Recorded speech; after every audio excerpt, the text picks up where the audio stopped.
Long ago, there was a time when strength ruled and evil held the world in its vile clutches. The age of Zintegnia. Hey everyone! Welcome to a new Let's Play with me, your host Tim.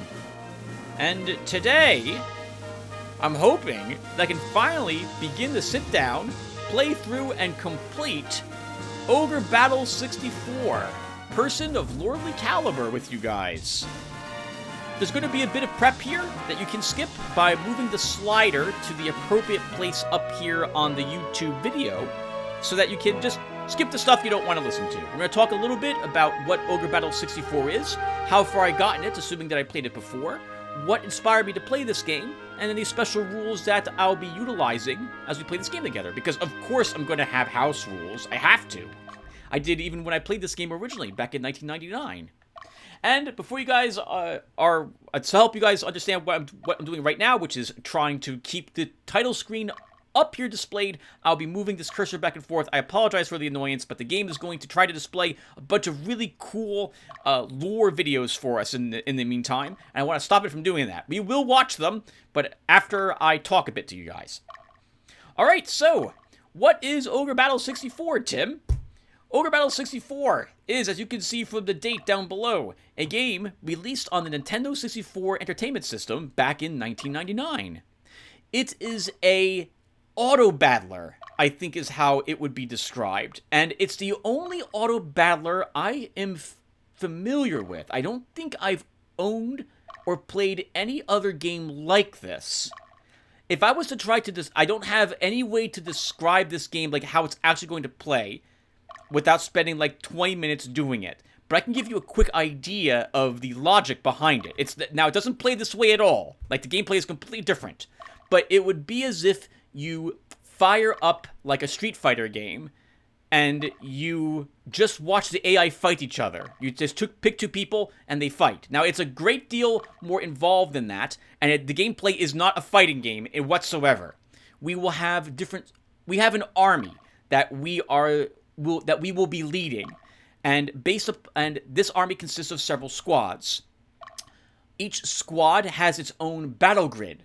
On that battle grid, you assign the positions of your units. Based on the type of unit it is, and where it is located on that grid, will determine what attacks it uses, and who it attacks on the opponent's grid when a squad clashes with another squad.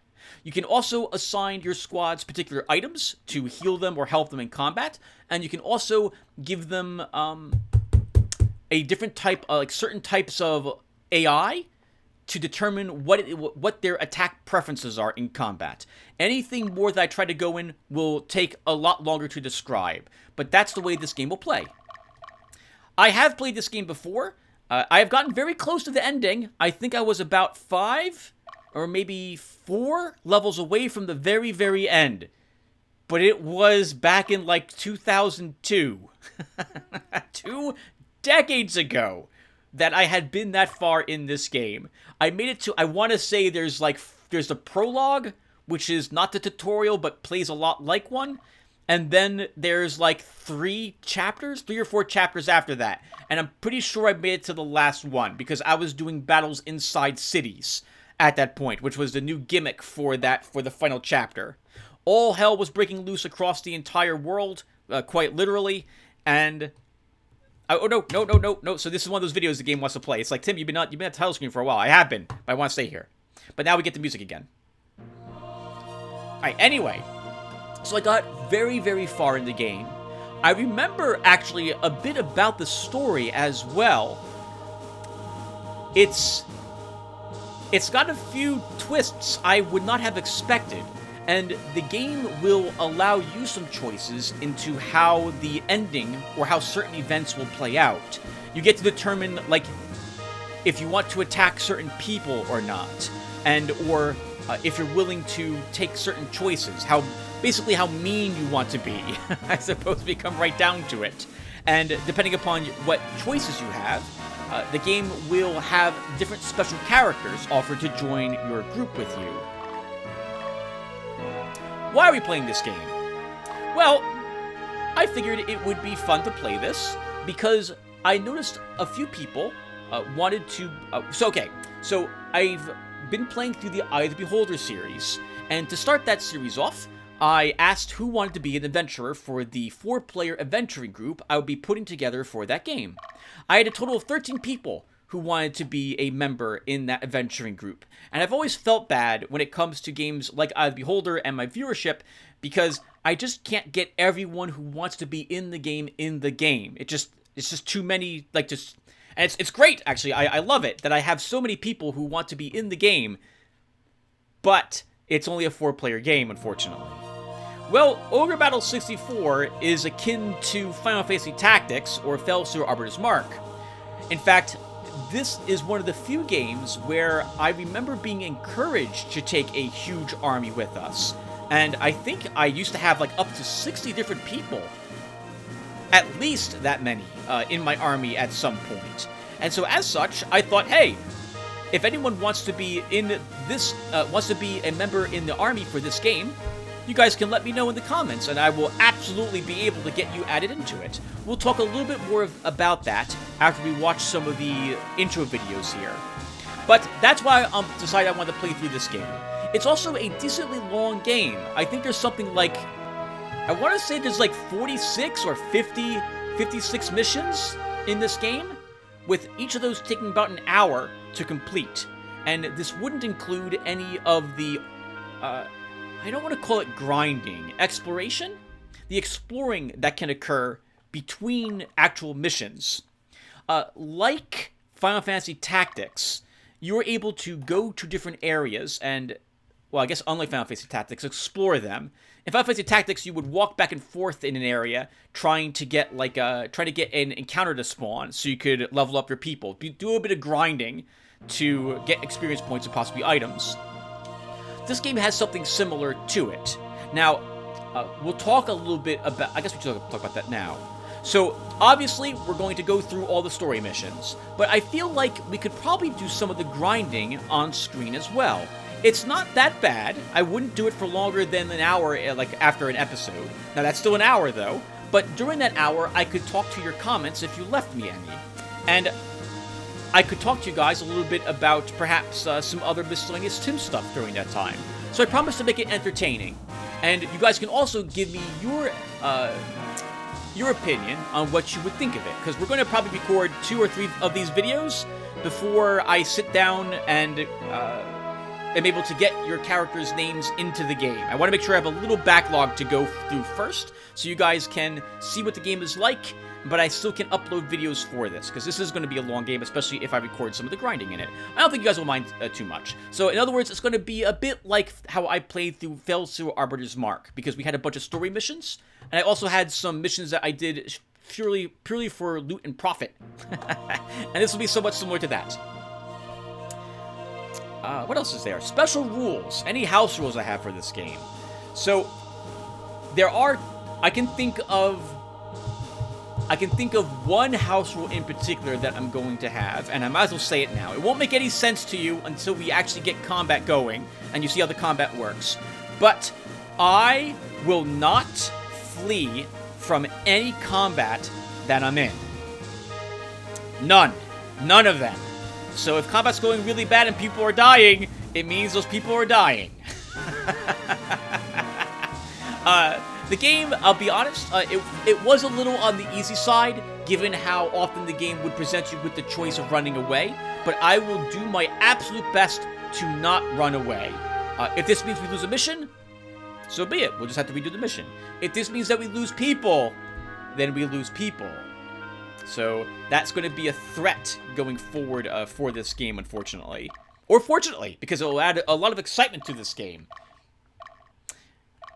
There's also, I guess this isn't a house rule, but it's something I'm going to do. There's quite a bit of lore in this game, given in like this large chart, which shows how different people are related to each other and what their goals or aspirations are, or a little bit of the background of these people, so that we know who they are. So when we hear their names or see them, you can be like, oh, that's that guy, and so on.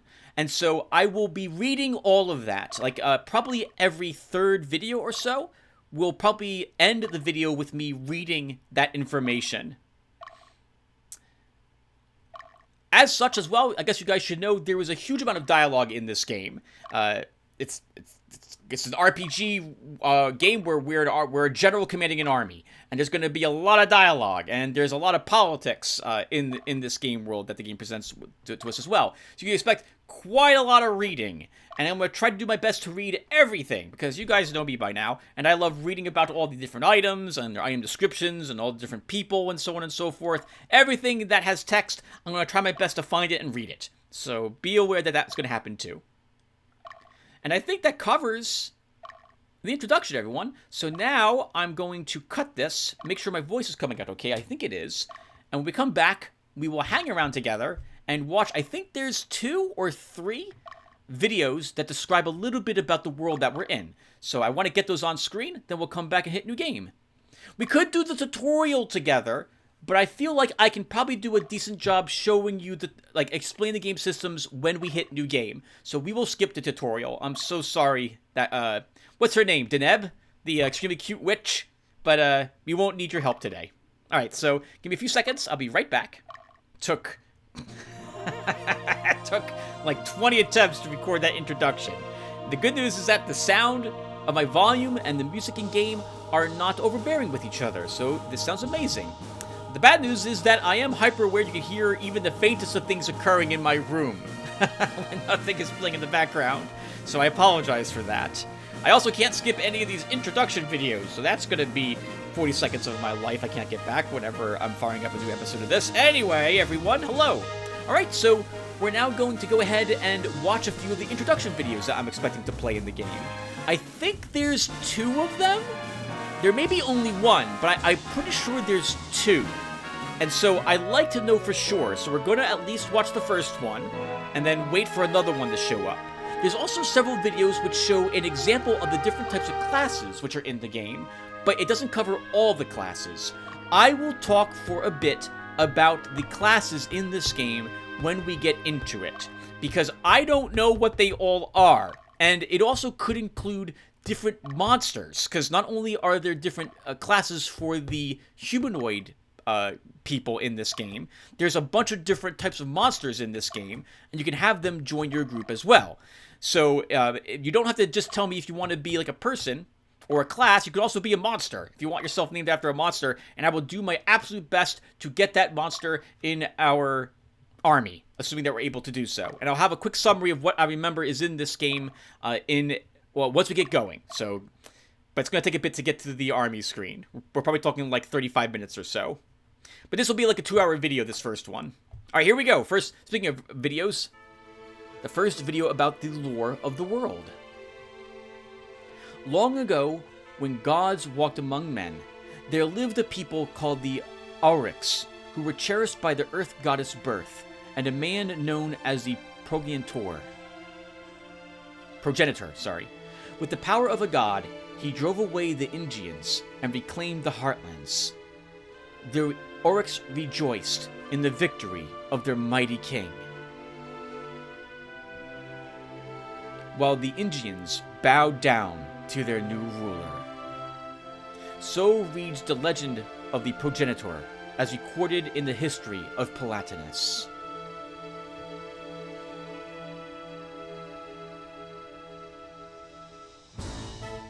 Palatian year, 238. The Holy Lotus Empire, located on the western region of the continent of Galicia, dispatched a brigade of Radiant Cross against the neighboring countries. That's an amazing name. That rejected the teachings of Lord Lotus. The purge and conversion of cults by force have reached Nurdum, the kingdom adjacent to Palatinus. The noble king of Nurdum declared war against Lotus, but was defeated within a year.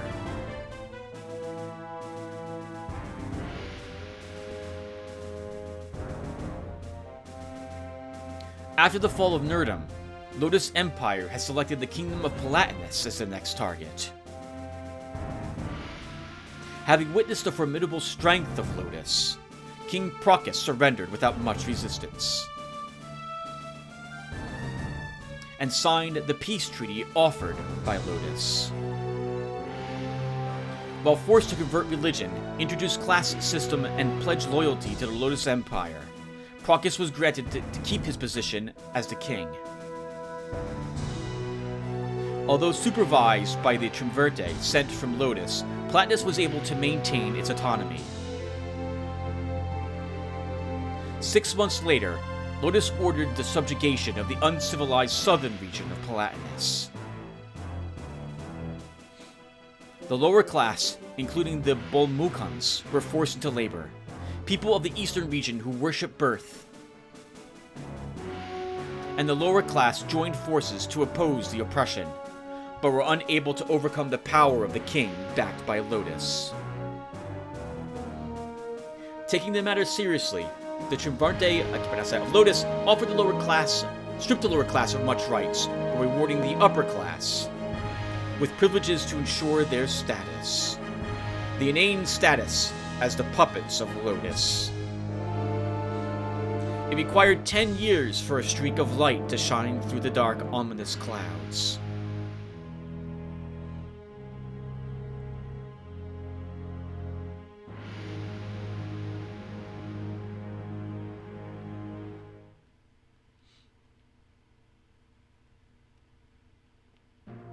Alright, back to classes really quick, while we're waiting for the next video to play. Some classes can only be acquired if a character has a certain level of alignment. Others can only be, and of course, all classes can only be acquired depending upon their stat line as well. You have to have a certain, agility in order to become a ninja. You need to have a certain level of strength to become a knight, for example. Some classes for the special, secret, unique, hidden classes require answering certain questions correctly in order to get, for example, a vampire, whereas others are story-driven. A werewolf, for example, but you can only get that class if our main character is of a certain alignment, as if he is not evil enough, or what the game considers to be evil enough, low enough karma or chaos rating, whatever it's called, you will not be able to get that character as a character class in your army.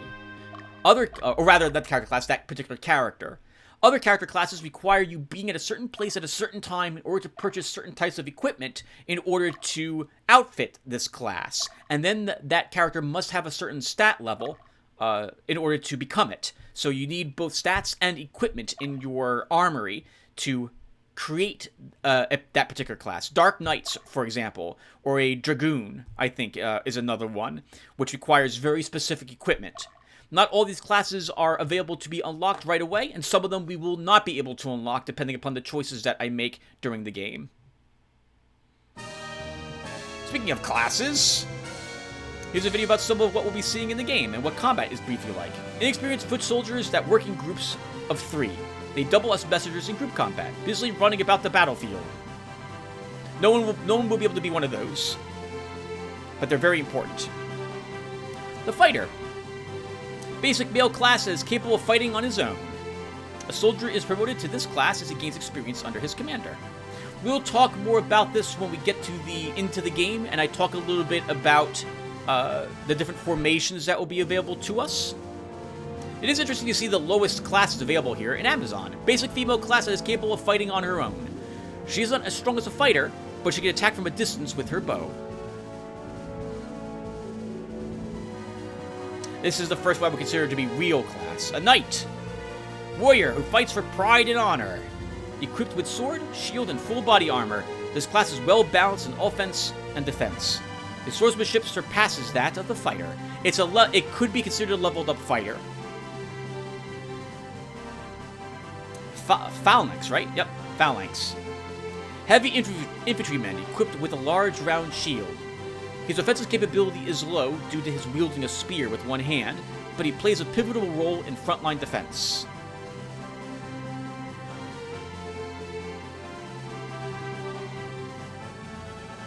The ninja, martial artist with great agility who wields a set of claws to rip at his foes.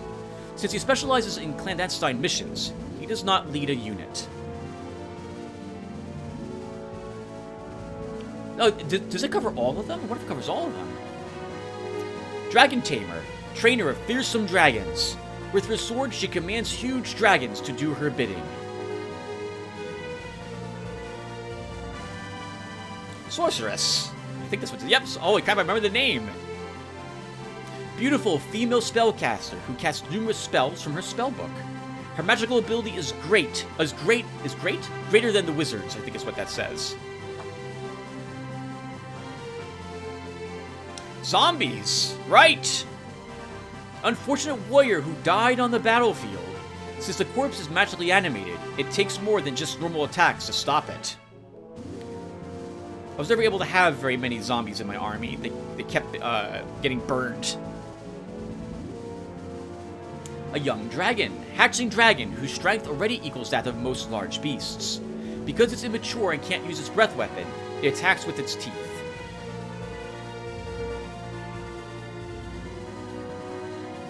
Griffins. Right, hippogriff? This is a griffin. A flying beast that is half lion and half eagle. It attacks with wind shot, a powerful gust of wind created with its wings. Or it can leap into combat if it starts in the front rank, which is what we just saw there. I'm pretty sure the game will talk about more of those classes, but I think there's another lore video, so let's see if it plays next. If it doesn't, then there isn't one, and we'll go ahead and start the game. But that was an example of some of the classes in the game and some of the creatures we will encounter in the game. There are more than just them, though, quite a bit more. And all the classes in the game, or most of them, have a higher ranked form as well. Oh, I forget what the sorceress becomes. A siren? Yes, the sorceress becomes a siren, for example, later on. Her spells change to become more powerful, and they look different, and they do AoE damage. A wizard becomes an archmage. A knight can become a paladin. These are all examples of upgraded units. I think the phalanx becomes a sentinel, I think is what it's called, for example.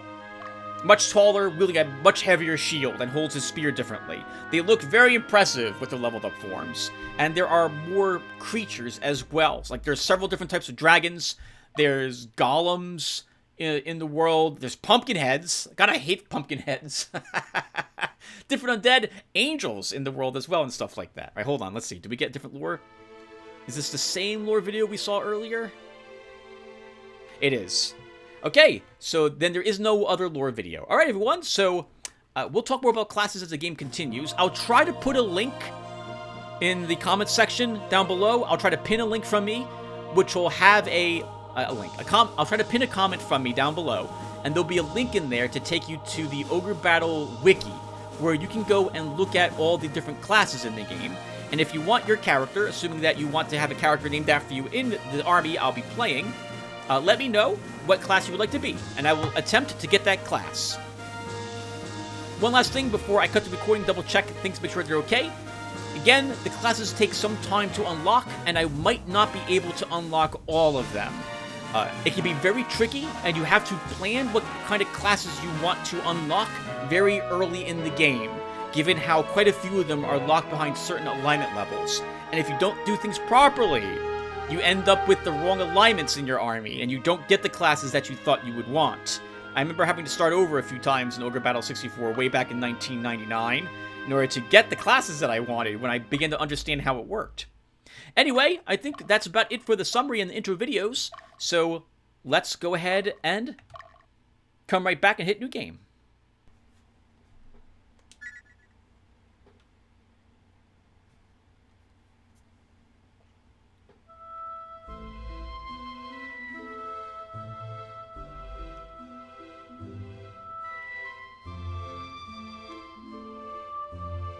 You're leaving tomorrow?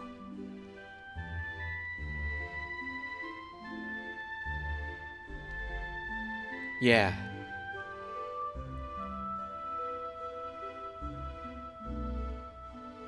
Why can't you stay here? Why the military academy? Why?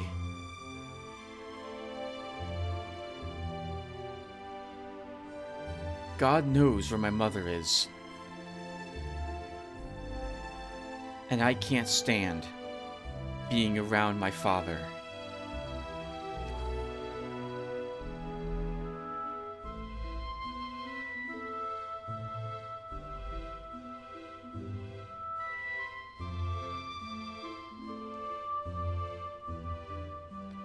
I'm leaving.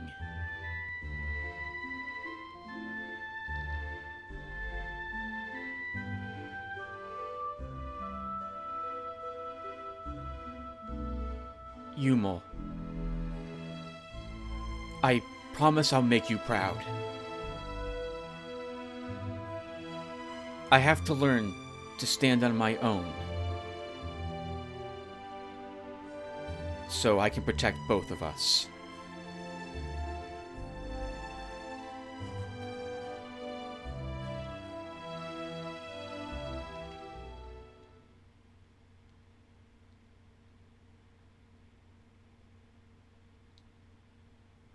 "6 years later, Winia, capital of Palatinus. Ishka Military Academy. Graduation ceremony.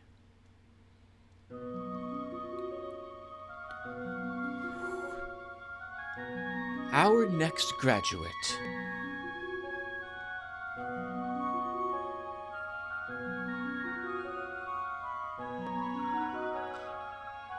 He who has learned the way of the sword and God's teachings, in accordance with the traditions kept since the days of the progenitor, I shalt now complete thy training with an oath to our mother birth. What is thy name?" Oh my god, right in the feels. This music. Holy crap. Oh my god. trying to keep all the emotion out of my voice is really hard. Man. Oh, wow. Whew. Alright, everyone, hello. Sorry for breaking the immersion here, but we do have to answer several questions. I want to talk about what this is going to result in a little bit, and talk a tiny bit about Magnus here. So, I am not going to change our name. Magnus is a fine name for this character, and in particular, we are going to be following his story. He is the protagonist of this epic game, and he has a history, a background. He's grown up. We saw a flashback for him. When it comes to characters who have some sort of set-in-stone history, I always feel a little weird renaming that character. Nothing really stops you from doing so, but he's not a blank slate. It's not like we made a character in, say, Baldur's Gate and are playing that character. This is something very different. Again, this would be like Final Fantasy Tactics, and we're witnessing Ramza's story there. So we're going to leave his name as Magnus. Now, we're going to be asked several questions coming up. The answers to these questions determine various aspects of your character's alignment, and different points are placed into different types of, I don't want to say stat lines, I don't know a way to describe it, but the answers you can give, there are no wrong answers, and those answers will determine what starting units you are going to begin the game with. Some of the answers we're going to give are going to be really weird to you. And to be honest, I'm not sure if these answers are the ones that will give me classes that I'm interested in. I'm interested in all the classes, to be honest. But if it looks like I'm giving something that's a really weird answer, just know it's because I will be attempting to see if I can guess correctly what might give me, I think it's called a Dollmaster? And or an early spellcaster of some sort, like a mage or a sorceress, and there's no guarantee I'll be able to do that. So let's keep that in mind as we go forward.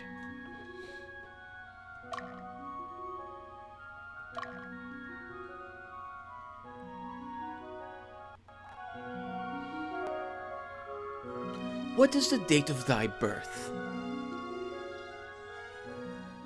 Oh, right. Oh, this is a very fine birthday.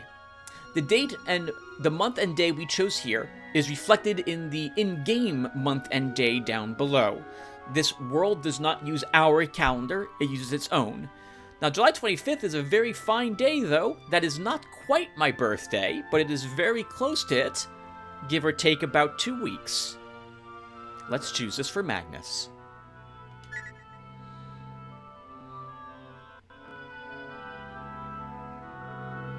Magnus Gallant, I ask thee, what dost thou hold within thy sword?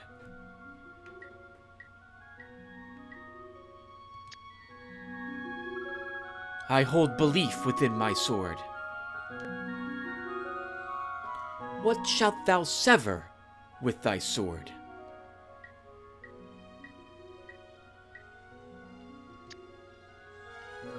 With my sword, I will sever control.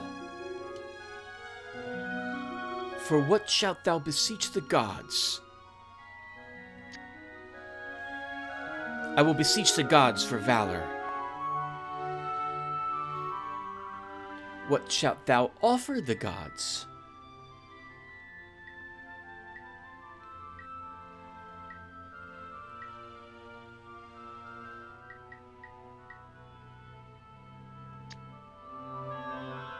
I will offer the gods truth. What dost thou wish for?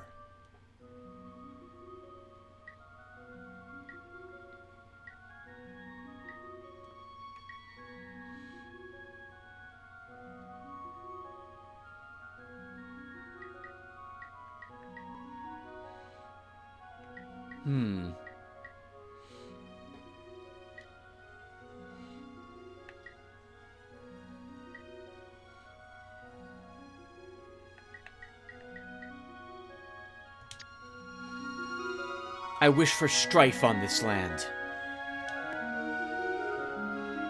What shalt thou rid from this land?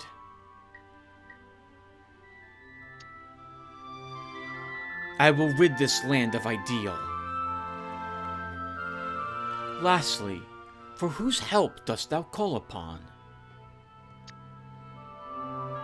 I call upon the swift wind for help. Upon thy departure, I bestow thee these gifts.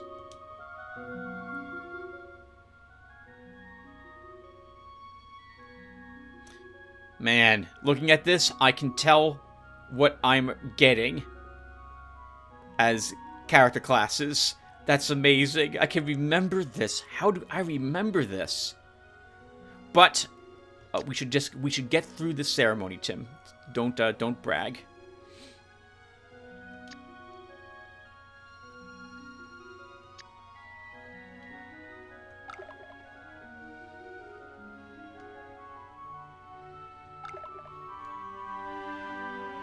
All right, everyone. Let's start.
Prologue.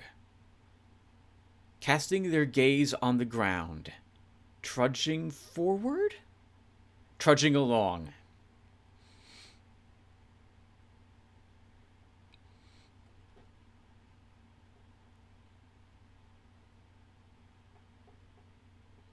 Southern Region, Akka Castle. Personnel Assignment Ceremony.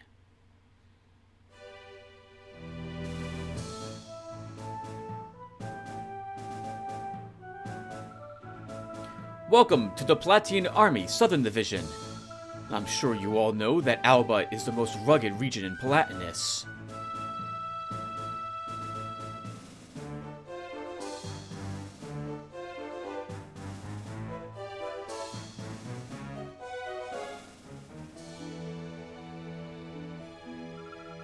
It looks like some of you are graduates from the military academy in the central region. I have absolutely no idea why you people chose to come here of all places. Did you think you could slack off? If that's the case, then I suggest you think again.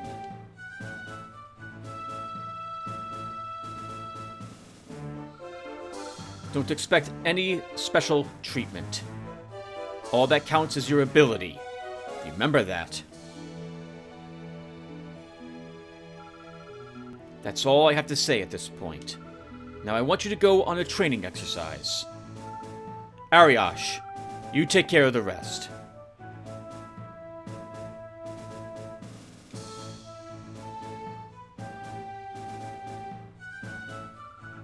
Before we start the exercise, we must get organized.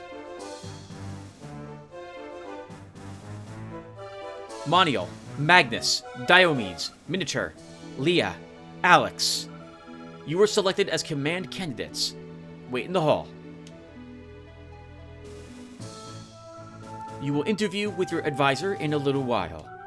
Follow your advisor's instructions and work hard to become competent soldiers. That is all. No questions asked. Understood? Then get moving.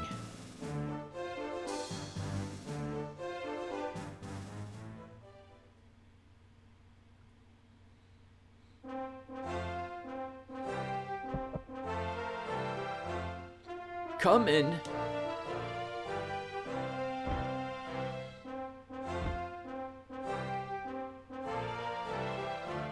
Magnus Gallant, reporting as requested, sir. Alright, let me see.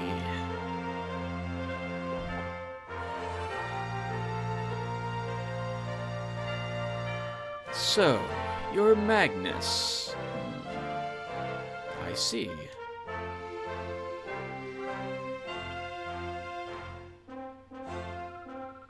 My name is Hugo Miller. I'm your advisor. Graduated from the Ishka Military Academy, eh? What, are you nervous? Don't worry, I'm here to guide you. You'll get used to it in time. Alright, you're dismissed. Head to Tenny Plains and get ready for training. We'll begin as soon as everyone arrives. Excuse me, sir, but is that it? When you get old, you can tell a lot just by looking at people's faces. While we lack strength, our knowledge and experience more than make up for it. And, to tell you the truth, I've known about you for a long time.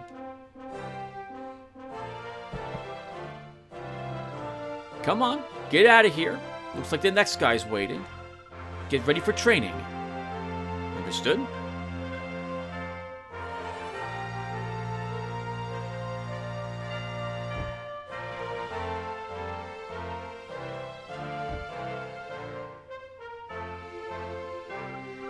Diomedes Rang, reporting for as requested, sir. You're Diomedes, huh? Who the hell are you? What's a fossil like you doing? Ah, no. Don't tell me you're my superior.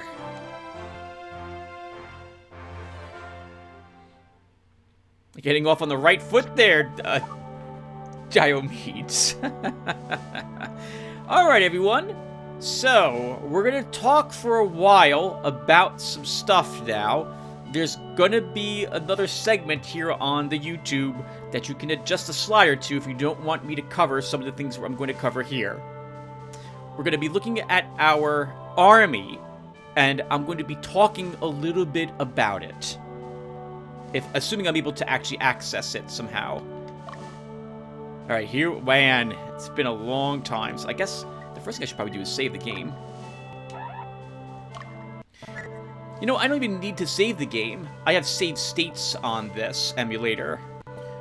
Alright, everyone, lots of awkward cuts. That's how we're going to do this, because I need to talk about armies now. Because before we even do the first mission, we better darn well make sure that we're prepared. The game is not that difficult, especially, well, early on, at the very least. We don't really need to concern ourselves too much with making sure people are in the most efficient places in our squads. But it's helpful. And it's possible for you to make a few early mistakes, which can really make things much more difficult for you in the future. So, if you don't care about army formations very much and me covering the things I remember about them, we're only going to cover some of the basics here. Remember that this video is segmented, so you can go ahead and skip ahead to where we're done with this part, and in which case I'll be heading down to the Tene Plains and doing our first mission together. Let's head on over to the organized screen.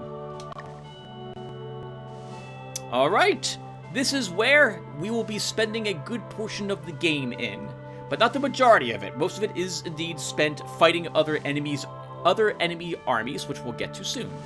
But you want to make sure that your armies are created with some good leaders. You want to make sure your armies are well balanced. You want to make sure that your units are in the best places in your squads so that they can fight effectively.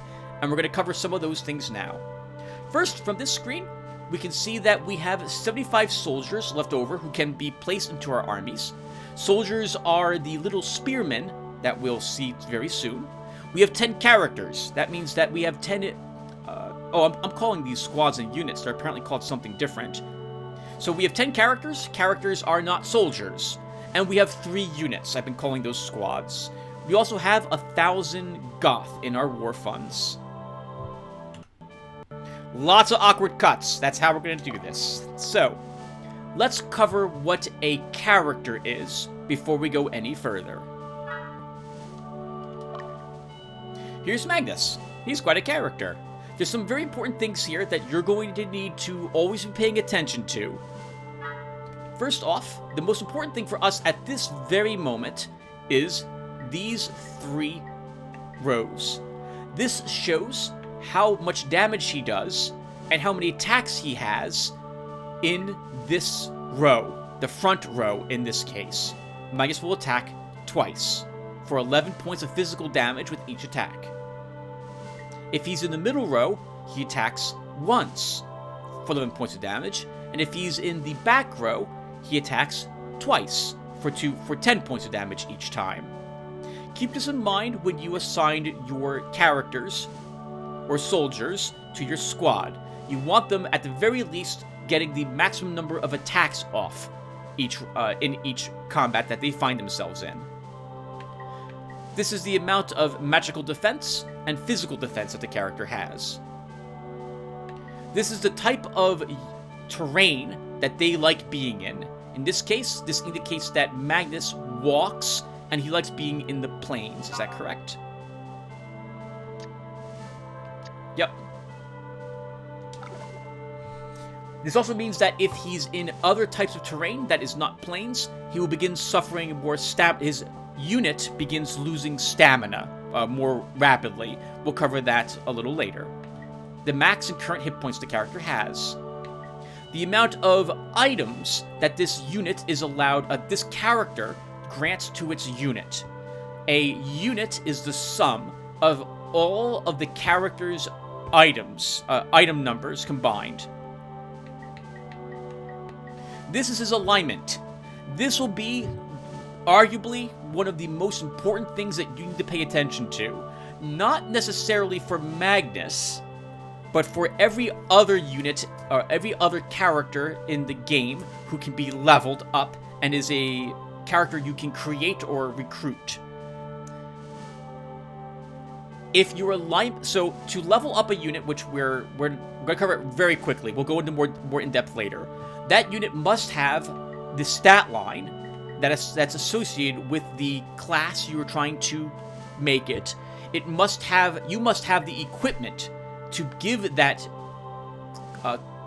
unit to exist, A ninja, for example, requires a iron claw. You don't have an iron claw, you can't make a ninja, even if the stat line would be appropriate for it. And you need to have a certain alignment as well. Alignment differs between chaotic, in which case the balance is tilted towards the left, or lawful, in which case the alignment is tilted toward the right. Donovan here is an example of a lawful unit. It doesn't say lawful, it says neutral still, but notice that the scale is tilted towards the right. To have a knight, you must at least have, like, your alignment has to be kind of leaning towards lawful.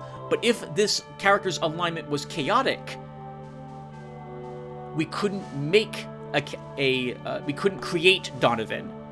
So he can still exist as a knight if he has an evil alignment, but if we were then to shift, I think, his class to a different class, we would not be able to make him a knight again. He would not be allowed back to being a knight.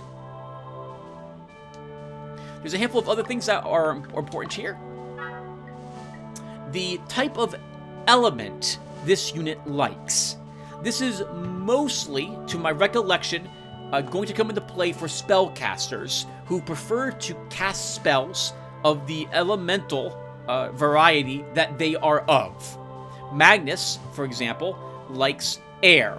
And so if we find a sword which is enchanted with the air element, it will do more damage if Magnus is wielding it, as opposed to a fire sword, which is not...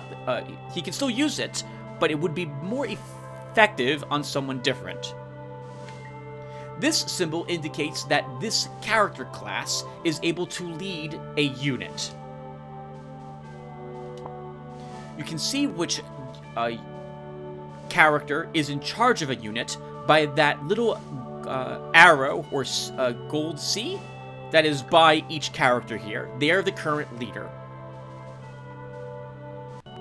Did I mention the awkward cuts? Because there's going to be a lot of them. Soldiers next. Okay. Soldiers are some of the weakest units in the game. There are 3 of them per character, as it were, but they are not a character. They only add 1 item to your unit. When they take a certain amount of hit point damage, like for every 1/3 of life they lose a soldier in this grouping of them, and they don't get it back, even if you heal them. You need to add more soldiers to this character. Again, they're not a character, but you guys get, I hope, what I mean. They're not very effective, and they're not very good, but they are some of the most useful things you can have, especially in the early game, because soldiers will be promoted to fighters or Amazons, and it's one of the only ways you can get them, aside from having an event occur in the game which provides you with, like, a new recruitable character, or you gain access to another army that joins your army. You will be spending a lot of time leveling soldiers into fighters and Amazons. The way I think that works, so bear with me here, everyone. It's been a while, and I might get the numbers wrong, but I think I'm correct. Actually, the numbers are going to be wrong, so I shouldn't say them until I can go and look them up. But every battle that you are in, win or lose, the number of soldiers in that unit that contributed to that battle is then added, it's tallied and added to your unit leader's promotion level. When that promotion level hits a certain number, I want to say, everyone, it's like 40 points, but it might be a lot higher than that. But when that number is reached, the unit will become, the soldiers, one of them, will become a fighter or an Amazon. And then the rest of those soldiers disappear, and you have a new fighter or Amazon in your unit. You get a fighter if your unit leader is a guy. You get an Amazon if your unit leader is a girl. There is an item available in the game, I think it's called the Asante Cross, and if a unit possesses that, then it promotes the other sex for that leader. So if this unit had that item, we would get Amazons instead of fighters when a unit is promoted. Because we want promotions, we want a larger variety of more characters, we're going to be actually taking, we're going to be dropping like some characters from some of these armies and giving them more soldiers instead. As a general rule, I like having at least 2 squads of soldiers in each of my units. So, let's go ahead and do that. And we can do that by going to unit commands. I can go ahead and remove characters. And I'm going to go ahead and remove one of you. I'm going to remove one of you. And one of you. Characters that are not assigned to your units, as you can see, are placed into reserve. I do not think there is a limit to the amount of characters you can have in reserve, nor a limit to the amount of units you can possess. If there is one, I did not reach it.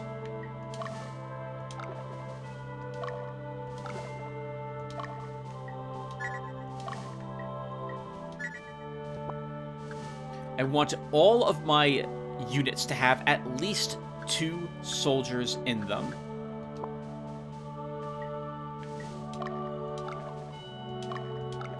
And then here, we'll add the Amazon to that unit.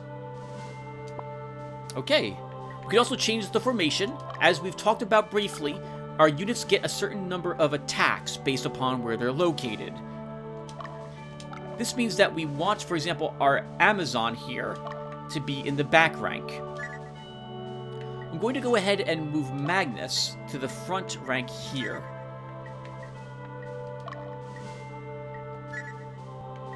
And we'll do something like this.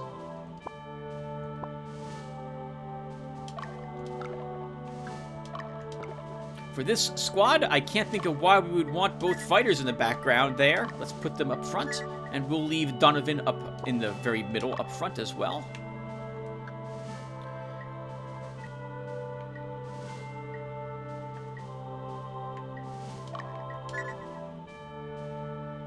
I think that will be acceptable. Let's do this. Okay. So there's our starting formations. 1 second. I'm going to make another awkward cut here. Okay, so, what else can we talk about? We should assign some starting AI for these units. We can do that by going to unit commands. Oh, battle strategy is what it's called. Okay, so battle strategy.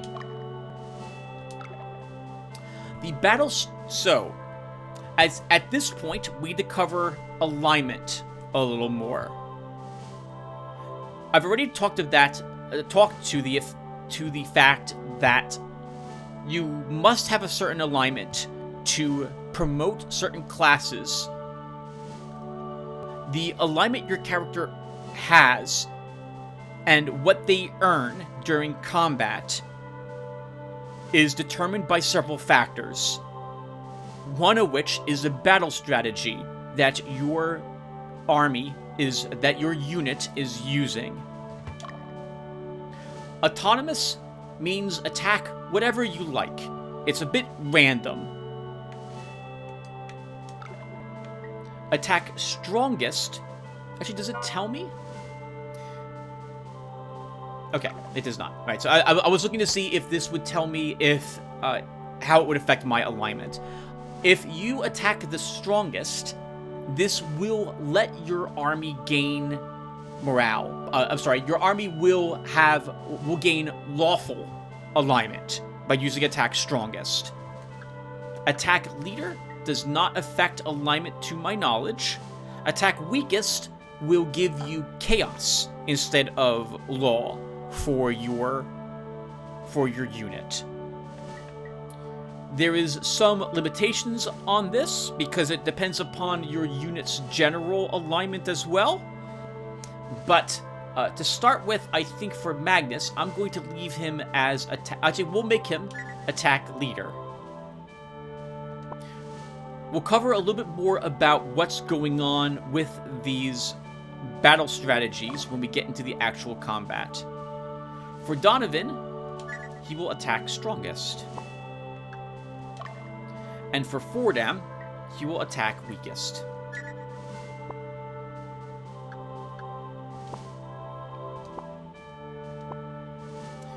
A little more on alignment. Just basics. We'll go over more of this later.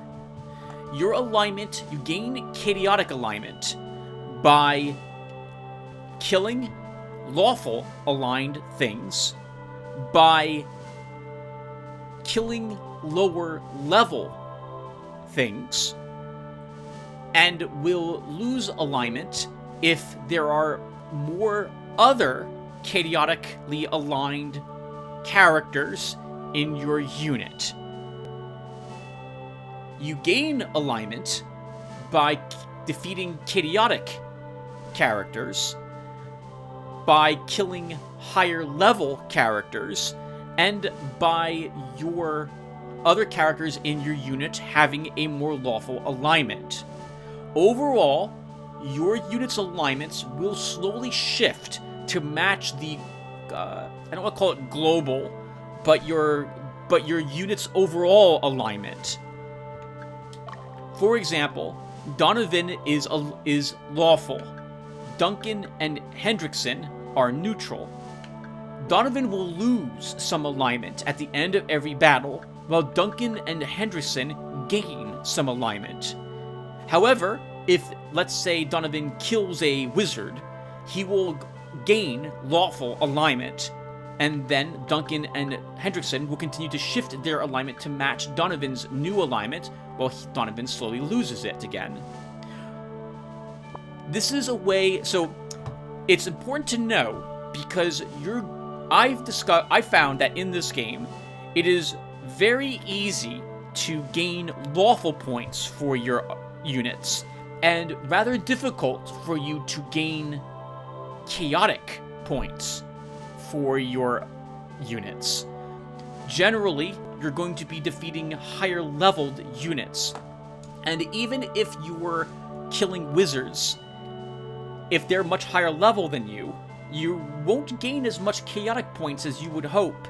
And if your whole army is good, or your units are good, you're still going to be shifting towards the lawful alignment. And it took me a while to realize what I needed to do. And you need to know this right away, because if you end up after the prologue having a bunch of lawful units, you're going to struggle to get anything evil, or chaotic, sorry.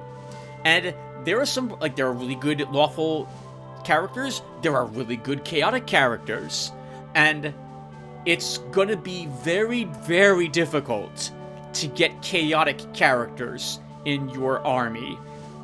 If your whole army, you're looking at entire, you've got 8 units, and they're all, that scale is all the way down on the right-hand side, man, that's gonna be really tough to try to shift their alignment at that point. It's possible, especially because of some tricks I'll be showing you guys in the future, but keep that in mind. Finally, I think we should probably do some assignment of items for our army. Once again, or not maybe once again, remember that we covered it very briefly, but we have a amount of items that these units can carry. And we actually are starting with a handful of them. Let's see. Oh, unit commands carry items. And we're starting, it is called, we start with an Asante Cross.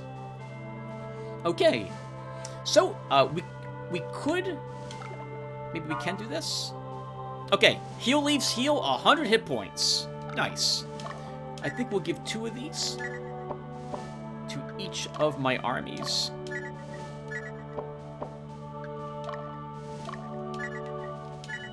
Items are not used, to my recollection, in combat. They're used outside of combat. So after an engagement has occurred, you can use these heal leaves to heal your units, your characters, if they've taken damage. I'm going to give every one of these guys a power fruit. Power fruits are used to heal stamina. We will cover stamina when we're inside the first engage battle. We have Altars of Resurrection. Altars of Resurrection are used to heal, to immediately resurrect a fallen character. We will give one to each of these at the moment. The game does not end when any character dies, except for Magnus. I think Magnus cannot fall. Even if you, I think even if you have an Altar of Resurrection, your game is over if Magnus dies, to my recollection. And we have an Ascenti Cross, and I think we will give it to this guy. Oh, sorry, we will give it to that unit. Does it actually tell me what it does, by the way? Cross that switches the gender of a soldier when promoted. Okay. Is there anything else I need to cover here? I don't think so. Let me cut the recording again. And we'll be back to go to our first assignment. Alright, guys. So with that basic prep now covered and our initial formations done, let's head over to the Tene Plains. I guess we should read about each of these locations before we go there as well, since the game will let us do that. The Castrato Sea can be seen to the south of this vast plain. Mount Theodrius is one of the few boulder deposits in the area. Boulder is a magical ore, which is worth quite a bit if I recall correctly, and some of the better weapons and armor is created out of it.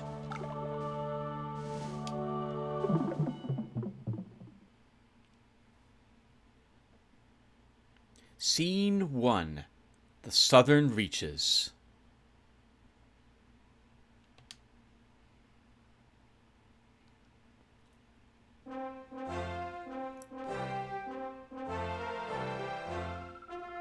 Magnus Gallant, reporting as requested, sir. Diomedes Rang, reporting as requested, sir.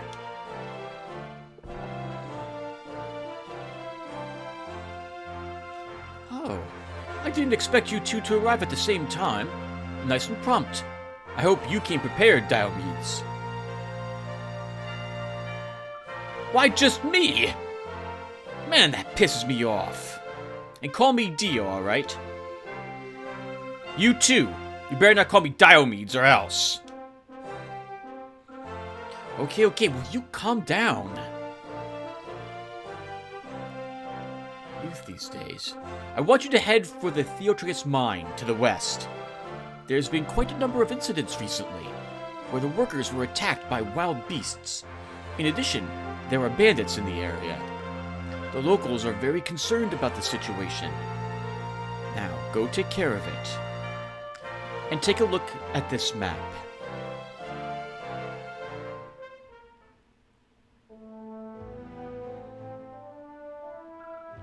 Let me begin. Zemio will be our headquarters. From headquarters, you can dispatch units or order them to retreat. Do not let your headquarters be overtaken. Let me explain how strongholds are displayed. Colored icons indicate strongholds. Units in a stronghold will rest and recover hit points. A blue circle indicates that the stronghold belongs to you. A red circle indicates the stronghold belongs to your enemy. A green circle indicates that the stronghold is neutral. A blue square indicates your headquarters, while a red square indicates your enemy's headquarters. Make sure to remember this. Enough about strongholds. Let's get down to business. The destination of this exercise is Theodrius Mine. The mine is located a day southwest of your headquarters. Just get there. Easy enough, huh? As I said earlier, there are bandits and monsters in the area. This will be your first time leading the troops. Show caution in your actions. I'll provide a briefing like this prior to each operation. You can skip it by pressing start. Well, I guess that's it for me. And we can zoom in a bit, if I remember what the buttons were. Or zoom out a bit. I don't remember what the buttons are. Oh wow, there we are. Oh man, that's the complete opposite side of my gamepad. Is where my C buttons were originally in the 64. No one cares. Alright, so I'm going to talk a little bit about what we see here, more than what Hugo has told us. During the game, we will get to make some choices which determine how much chaos our army has. Some of these are story related. Some of them are dependent upon what you do when you are engaging enemies here.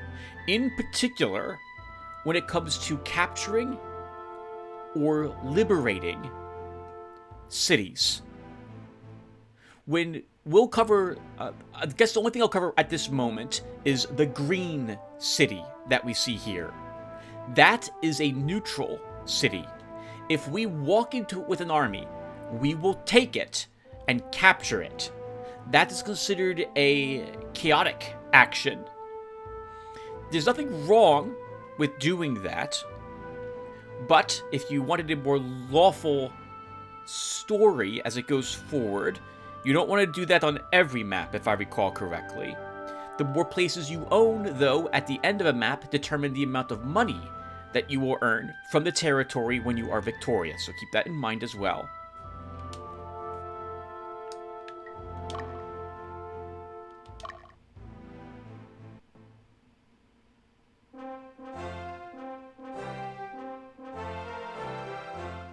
Magnus, you command the troops. You can handle it, can't you? This is an order.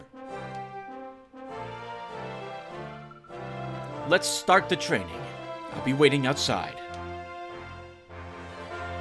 Hey, wait a minute. What's this all about? You make some snap judgment on something like that? Without a test or anything? I tested each of you in my own way. Besides, it's only temporary. Don't make such a fuss about it. You hear me?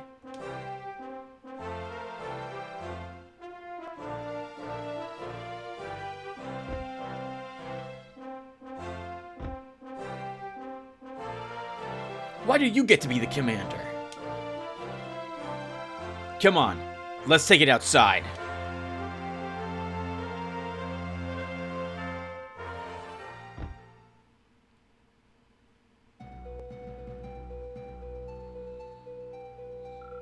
I challenge you, one-on-one. I don't mind if you're strong, but I won't let anyone weaker than me be my commander. You know what I'm trying to say, right? Fight me. This is one of those choices in the game which determines our army's alignment, as it were. I'm not going to talk down to Dio. And I think... I think Magnus will take him up on this offer to prove that he is worthy of being Dio's commander.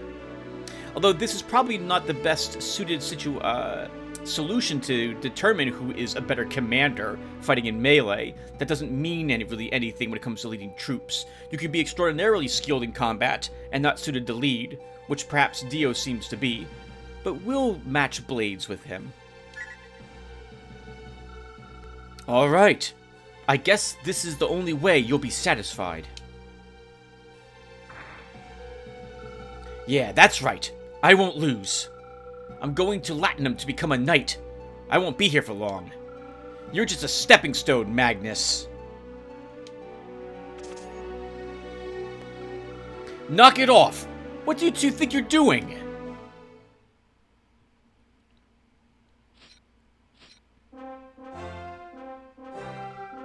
Hey, old guy, let me ask you a question. Why is he the commander? Are you saying that he's stronger than I am? You're favoring him because he came from Latinum and graduated from the academy, huh? As long as you think that way, you'll never understand what it means to be a leader. Magnus, how could you let yourself fall for that? I may have overestimated you. I don't know what to do with you people. Just follow my orders. I will judge you on your own merits. Now go take care of those beasts and make a name for yourself. Damn it, we're not pest control, we're soldiers. Stop complaining and get moving.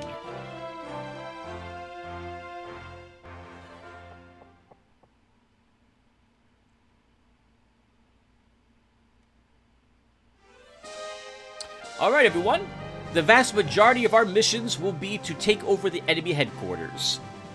To win the mission, we must walk into that stronghold and capture or liberate it. We lose the mission if the enemy does that same thing to us. Also, Magnus can never die. He dies, game over.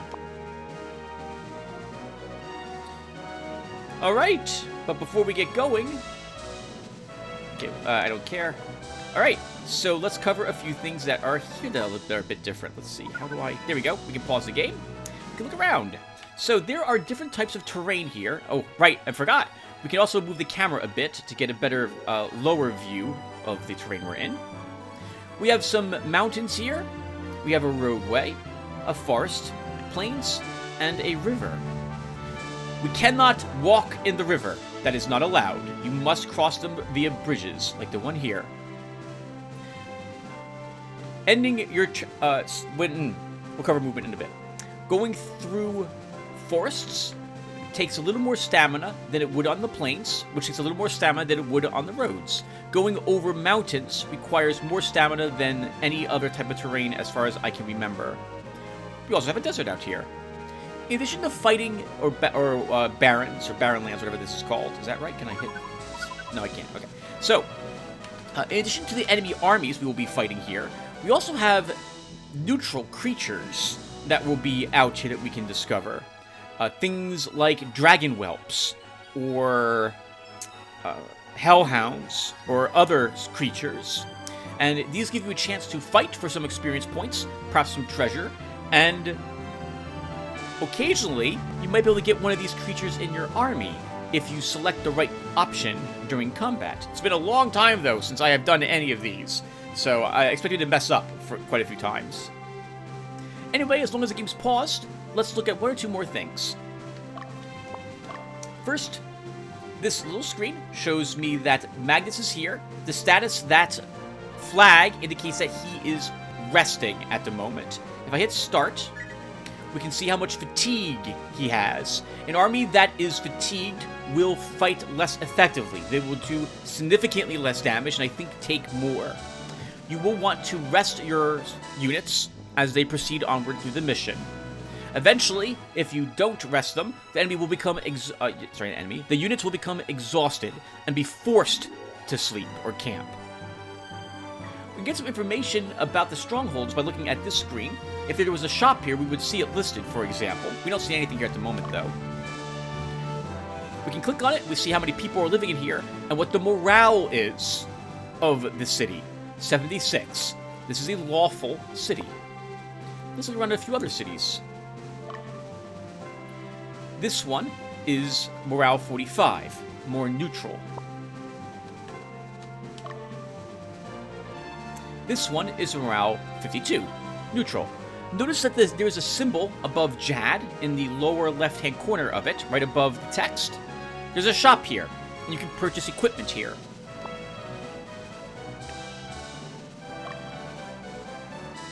Here is Bordeaux. The morale is 71. If we want to liberate this city, we need to do it with a lawful group. This one is 50, so a neutral group would be better there. 38, chaotic. We'd want a more chaotic group then to take that one. And for the city itself, 50, so neutral. think...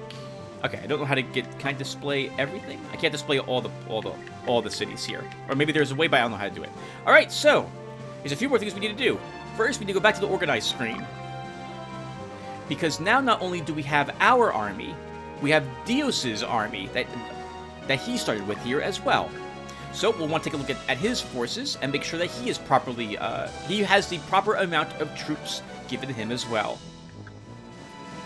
First off, I guess well, actually, let's go ahead and remove characters. Dio, I think, will not take one of those. That's army for him. Hey, we have a sorceress here. Katrina, I like that name, and she's a lightning caster. And we have a hellhound here. And we have a Beastmaster. There are some classes in this game who grant, I think it's passive bonuses to units if they are present. A Beastmaster grants any beasts, which is to say hellhounds or griffins. I think cockatrice also count. A bonus. And the upgraded versions of those do a fire effect as well. There might be some more creatures I'm forgetting at the moment, everyone. But they will gain a higher stats by being in the army with a Beastmaster. Okay, well, let's also go ahead and add some characters.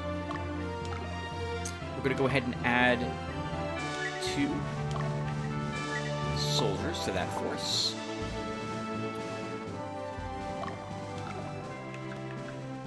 For our sorceress, we'll add a fighter, and we'll add this Amazon.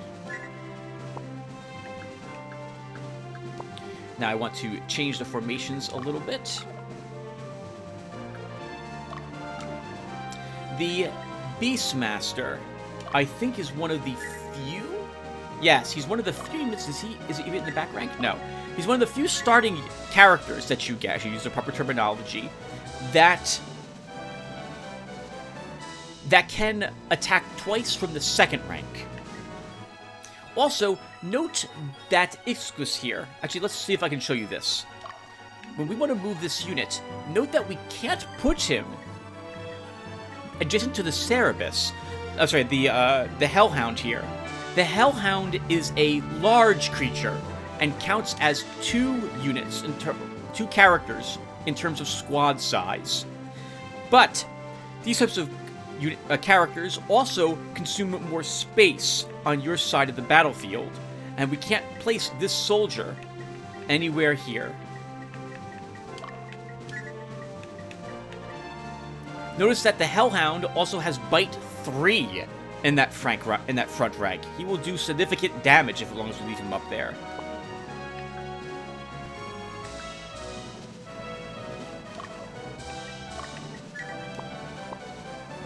Okay. I don't know if I said this really quick as well, but fighters and Amazons cannot be squad leaders, so we can't make a 7th unit leaders. We can't make a 7th unit at this moment because we don't have a character class that is able to fill that role. We do have 1 fighter that is left over, and I don't really want to leave him around, but I also want 2 soldier units in each squad.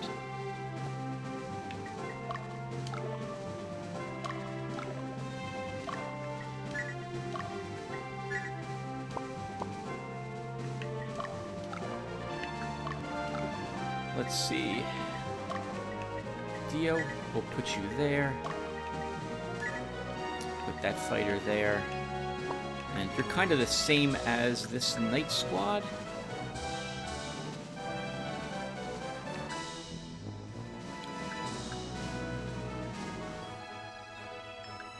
Okay, this will just have to do. Next, let's go ahead and change their battle strategy for these units. Dio, we'll have you... Oops, we'll have you attack the weakest. Our sorcerers can do the same.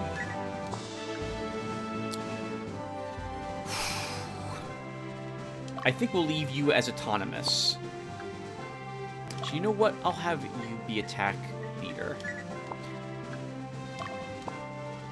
Okay, next. Items. Everyone gets... Oh, we can't actually afford 2 heal leaves and a power fruit for everyone. And we don't have any more altars of resurrection either.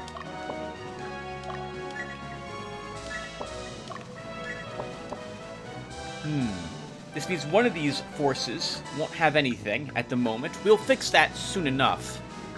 Let's go with this at this point. We'll take a better look at our units in the beginning of the next session when I record everyone, since it's going to be us exploring. And so you guys will get a chance to see what that is about as well. Oh, we're not quite done? Oh, no, we are done, right? Yes, we did battle strategy. Okay. So we're going to keep one of our warriors out of the fight this time around. Yes. Okay. That was a bit confusing. Should I cover some of this stuff really quick? We'll talk about Elim Pedra in the next episode. Okay. Oh, Suspend is a quick save. It was the only way in which you could originally save the game during a mission. And when you reloaded the game, it would load into your suspension and delete it afterwards. So, in other words, you play these missions like a rogue-like, because you had to win or lose. If you lost, you would be reloading the game, as it were. If Magnus died or you lost your stronghold.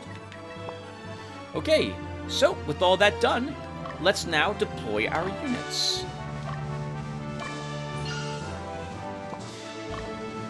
Because we have so few units at this moment, we will go ahead and deploy all of them. You are allowed to deploy up to 10 units at any one time.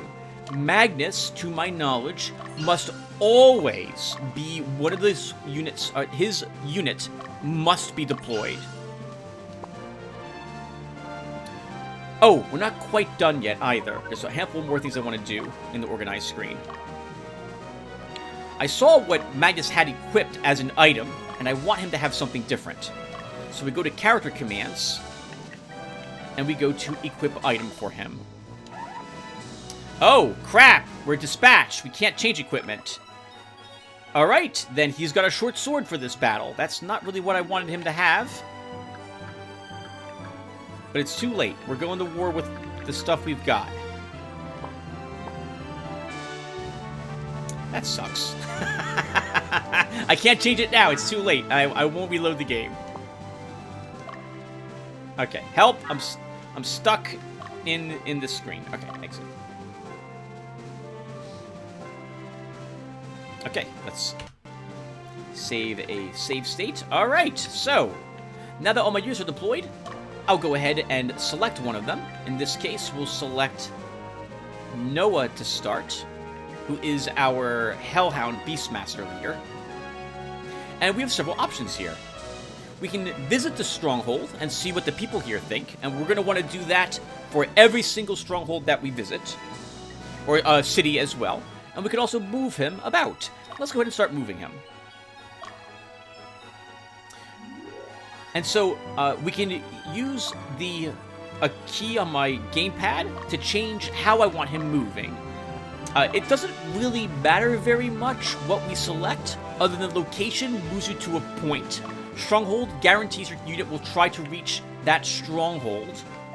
And a unit will make your character follow an enemy unit if one is walking around, to my recollection. I kind of want our Beastmaster to head to this city, and we'll move him there through the woods. You can assign up to 3 waypoints for your unit to move.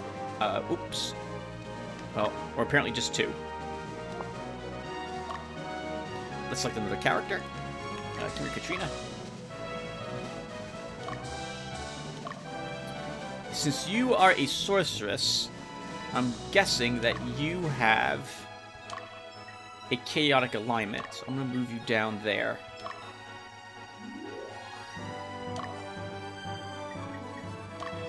Dio. I don't actually know what your alignment is. What is your alignment? You should be also chaotic. I can't tell from this screen. Okay.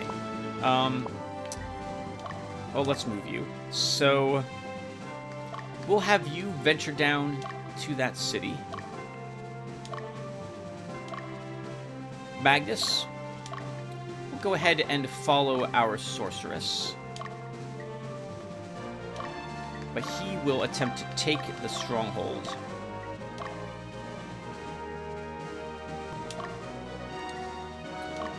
Donovan will move you through the woods to assist our Beastmaster. So what I'm going to end up doing for most of this is I'm going to have, like, later on especially, a lawful, neutral, and chaotic army all go together. So there's going to be 3 units deployed in different directions. Because depending upon what we need to fight, I will want different armies doing that battle to further solidify or fix their alignments. The game is like 90% alignment, alignment juggling. I'm also, you note, not really going to worry too much about defending my starting stronghold. I don't think we'll need to worry about it unless something goes horrifically wrong. In which case, it'll be hilarious to watch me fail the first mission, but I don't think that's going to happen. Oh, actually, one of these people should go. Forden, I'm going to move you instead to this stronghold and visit the shop with you. All right.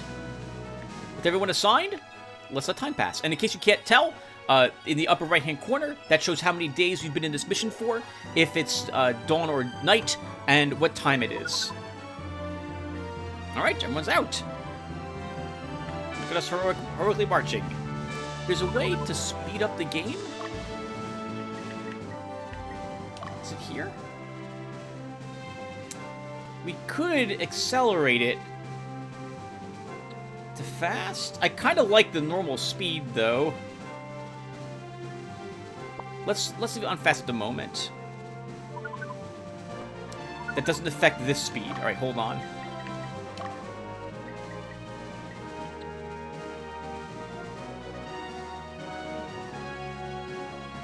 The rate at which time passes on the field map. No, this is actually correct. All right, we'll go ahead and leave it on fast.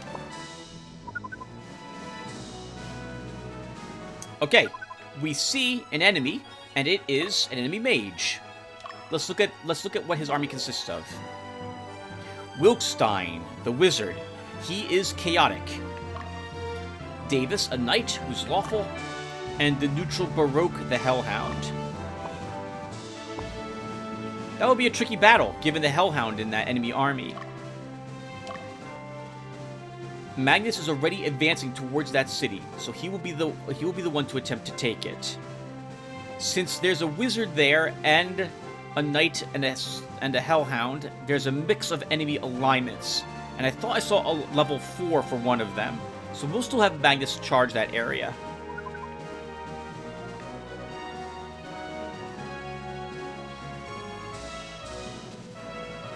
Wait, there's something here. Hard leather was found. Strewn about the map are items that you can find. They're always in fixed locations, and they're always the same thing, to my recollection. This does not include random encounters that you might possess, but you're going to want to come back here so you can find everything and look for all the things that you might be able to acquire. Some of these items are very useful. Some of them will be required if you want to create certain types of characters. So we will be back here to explore this map in its entirety in the next episode, though. All items that you find are brought to your stronghold. I'm now at the target location. All right, Noah. So Noah is not tired yet. He's perfectly capable of continuing to move. So let's move him. He'll keep moving in this direction. I'm also at the target location. What was the alignment down here again? Lawful. Okay, so... Wait!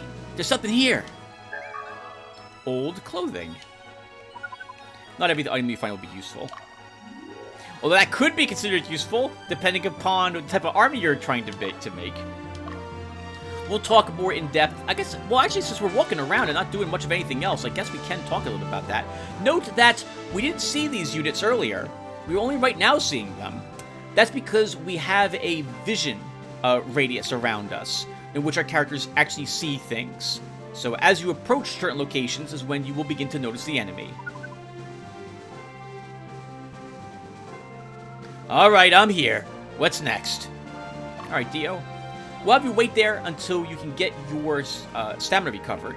There's something special in this place. Let's go ahead and visit it. Oh, wait, do I do this? Uh-oh. I don't remember. Dio? Oh, here we go. Stronghold commands. Okay. We can enter the stronghold, which is effectively us visiting a particular location herein. Every city that we visit will have like a little bit of lore about the world or a small cutscene that takes place. Some of them may result in a quest, or you getting an item, or perhaps you having some combat. This location also has a witch den, which you will also visit.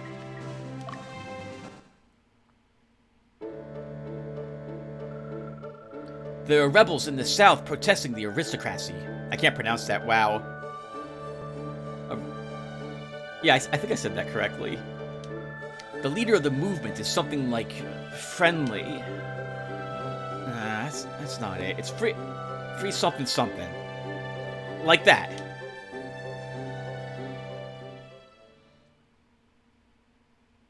Okay, we were told there were rebels in this area, so apparently there's someone's leading them.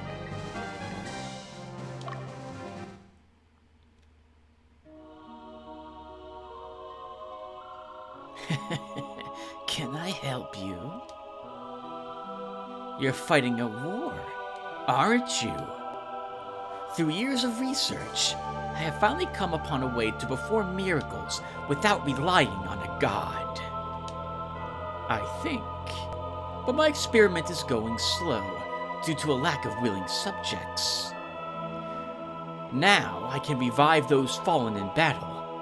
Doing this will help me with my research. I do have to ask for a small fee, though. There are others like me throughout the land, who carry out their own experiments. Visit them, in case misfortune falls on your comrades.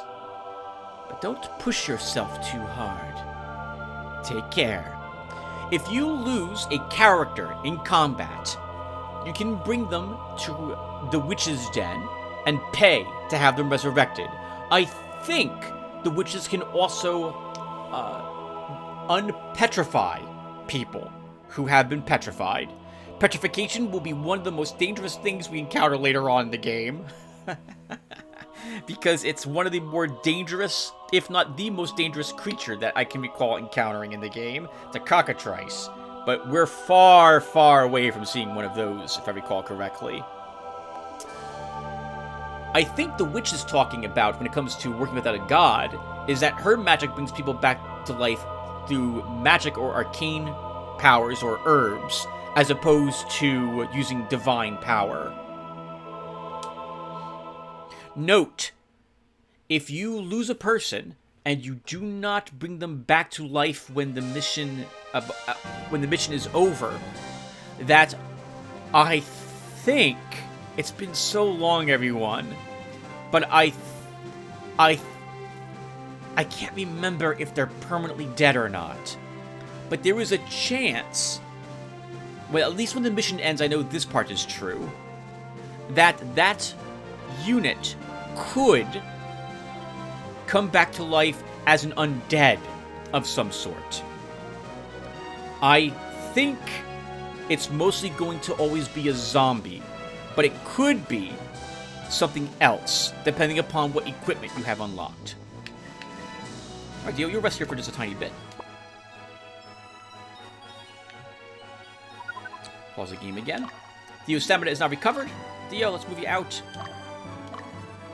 And I'm going to have Dio capture this location.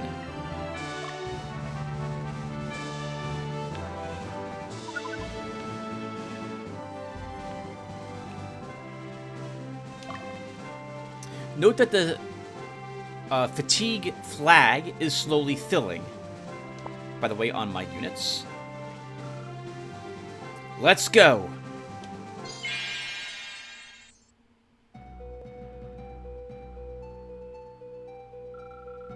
The Southern Division. They're here already. Calm down. It's not that big of a problem. Our plan has already been initiated. We must stop them, or else it will come to naught. Nothing will change. Everything will remain the same. This is for our future. I'll leave this place to you. Buy us as much time as possible.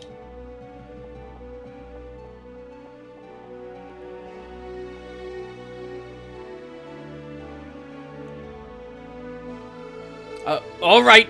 Come on, you dogs. Get out of our way. Doesn't sound like he's already ready for this. Combat. I'm not gonna pause the game. We'll watch this really quick. So okay, I guess it plays in we go, then they go, then we go, then they go. Enemies are attacking based on their target priority. We said target leader. The leader has been killed. We lost a soldier. Okay, and it's over. Alright, I'll try my best to explain what we just witnessed there.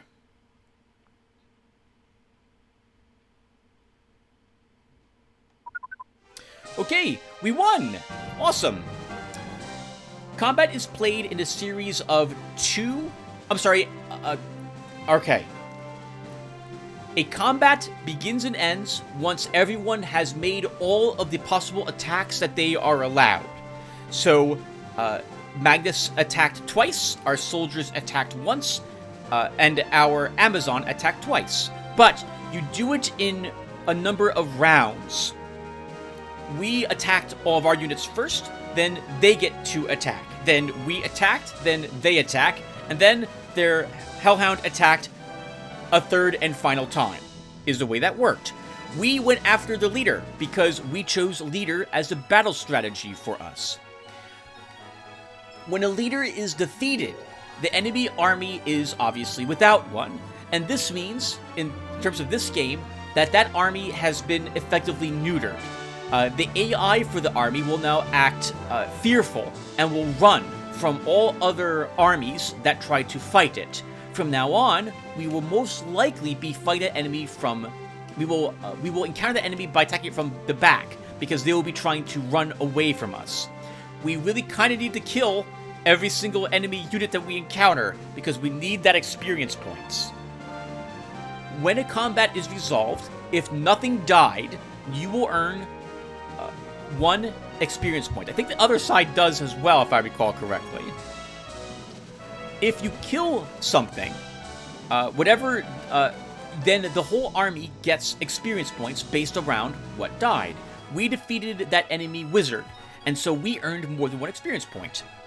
At the end of that battle, we also had 5 soldiers left alive, so Magnus has earned 5 soldier points. You don't see that anywhere, but that's what also happened. So Magnus is a little closer to promoting another fighter, or a fighter in Magnus's case.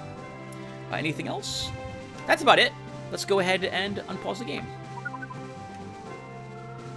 I'm now at the target location. Alright, let's go ahead and have Noah rest. I'm at the target location. Alright, good job, Fordham. So, Fordham's gonna investigate this city.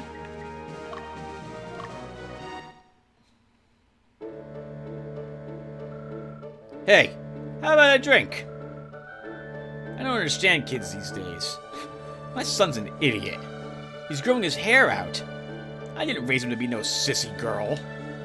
He claims it's some tradition from Indigo. What the hell is that? Is it some kind of protest?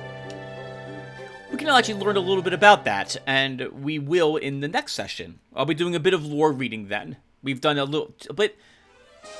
lot of prep and talking about things that aren't the game at the moment, so we'll try to split up the amount of not fighting enemy units as these episodes go forward. What do we need? So here we can purchase equipment. We can purchase extra equipment here. A heads up that you don't have to pre-buy equipment for a class.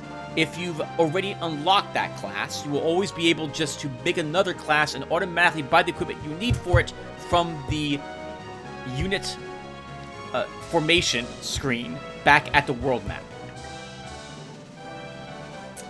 So, bandanas and iron helms, short bows and long swords, round shields, leather armor, chainmail. This stuff is all used by Amazons and fighters. And we have plenty of it at the moment. We're not going to need any of this. They are selling, though, heal leaves, heal packs, and power fruits. Angel fruits, revive stones, and a quit gate. Let's take a look at some of this stuff. Heal seeds. Oh, okay. Heal 300 hit points to a character. That's way more than what we need at the moment. Heal packs, heal 150 to all members of a unit. Angel fruit restores stamina to all members in a unit. This does the same thing, but this restores more stamina. Revive stones. I think these... Yeah, okay, yep. These cure petrification. A quick gate will immediately have the unit that you use it in return back to your stronghold and vanish inside of it, if I recall correctly. Magnus is the only one who cannot use this item. Well, I want more heal leaves.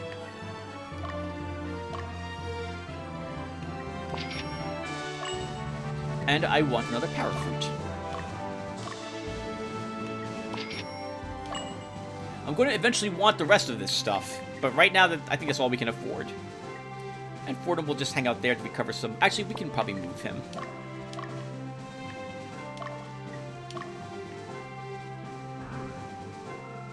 All right! Mollusk has been liberated. That's an awful name for a city. The city of snails, apparently. Magnus can now stay here and rest a bit. But first, he will go into the stronghold.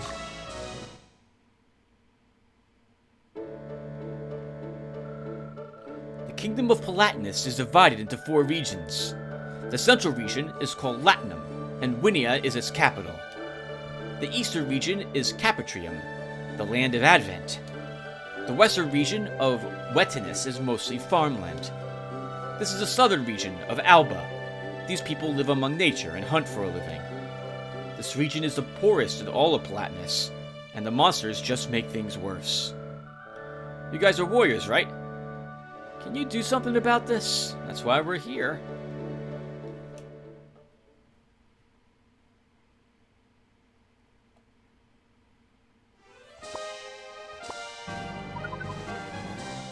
Uh-oh. Looks like she's doing something. Bordeaux has been liberated. Good job, Donovan. You know what that means? We go in here and take a peek at this stronghold.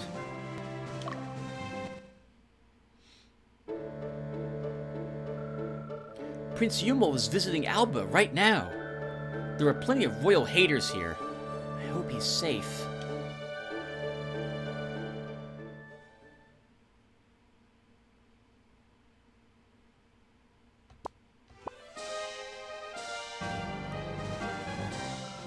I'm now at the target location. Alright, let's have you rest as well, Katrina.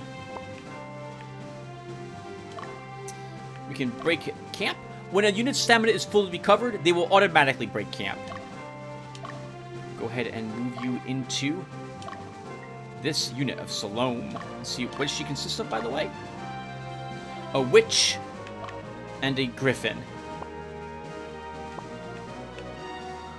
Wait, there's something here. Altar of Resurrection was found. A very nice item to find. Donovan, let's move you out.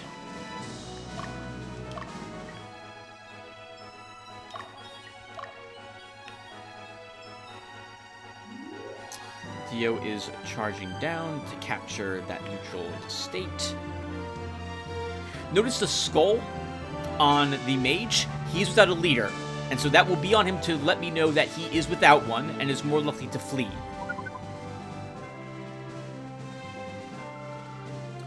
We're ready to attack. That screen also shows the angle at which the armies are fighting each other. Your units are more likely to attack enemies that are directly in front of them and on their column than other columns. It's why our soldiers and Hellhound are going after the units that you see them attacking.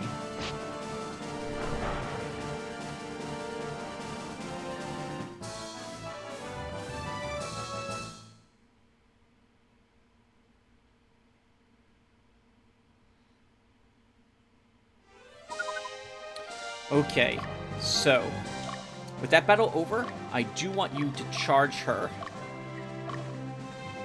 And because your soldiers got beat up a bit... Oh, no. I'm not going to do that. Normally, I would want to move my soldiers around, so when we fight her again, I'm hoping to, we don't have to worry about them being killed, like we don't lose one for that griffin. But, because this unit has a stronghold symbol above it, this means it's desperate to get back to a stronghold and heal. We're likely to hit it from behind because of that. And if that happens, their formation is very different, and that griffin will kill a soldier, so we won't do that.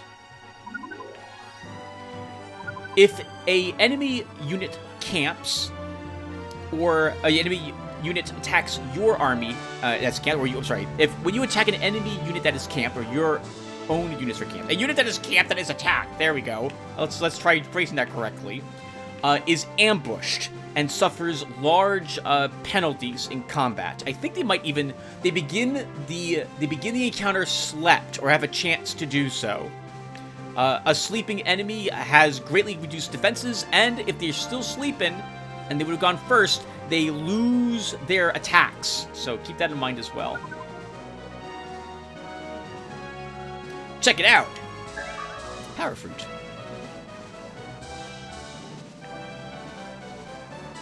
Go get him! We're ready to break camp. All right, what's attacking us over here? Morrison. A knight and a griffin. Katrina, you are best suited to deal with those.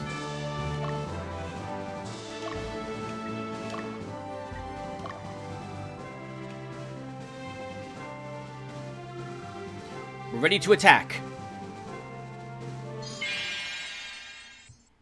So can I interrupt the battle really quick here somehow? I can. Alright, so we can interrupt the battle to quickly pause it, and we get several options which are available to us. First, we can resume the battle, or change our battle strategy. We can retreat. I will never press this. I will never press this, or rather, I will do my absolute best to never press it. No matter how many people we're losing, I won't retreat. I might hit this... I don't think we can gain units by retreating. I think there's a different option called like a talk when we're trying to recruit neutral units. But otherwise, I'll never retreat. We're gonna stay and slug it out with the enemy, whatever it is. We also have our Elm Peldra. We'll cover this later. I want you in this battle to pay attention to, if you look in the upper right-hand corner, you see our army formation. Look a little bit to the left of that, and you see these three squares with the battle strategy, retreat, and Elm Peldra here. As these highlight, these options become available to you.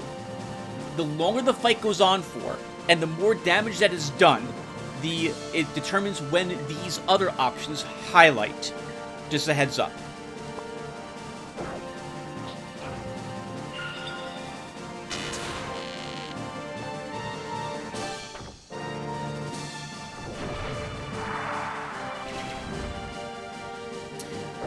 Note that if an army has attack leader, we are ignoring everything else to attack that leader. Hey, do you see what happened right there? Our sorceress alignment went up. The others' alignments went down. The alignments in this army are slightly different from each other. The sorceress, as I mentioned, has a lower alignment than the others. And as such, as they fight, their alignments will begin to shift to match. Now, the Amazon killed the knight. A knight is a lawful unit.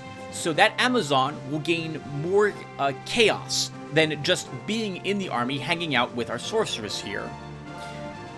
This is good, because if we want another sorceress, that Amazon is gaining negative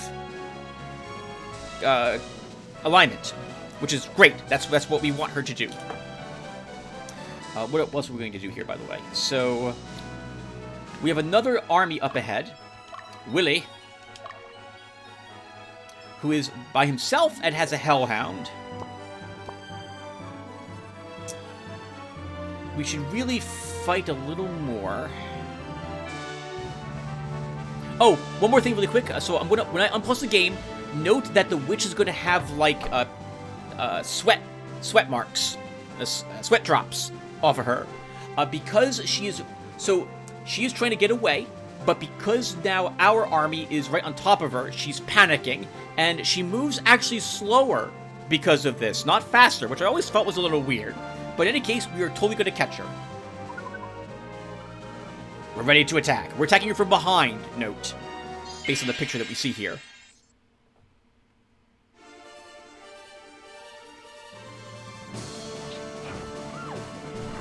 Crit! Holy crap!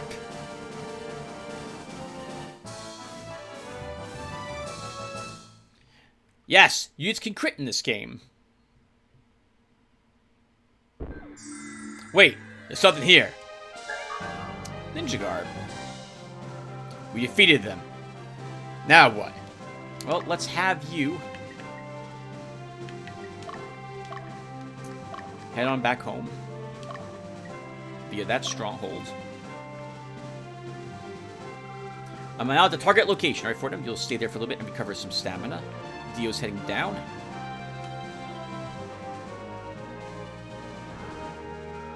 Alright, I've captured Bilney. Note, we captured this city. We did not just liberate it.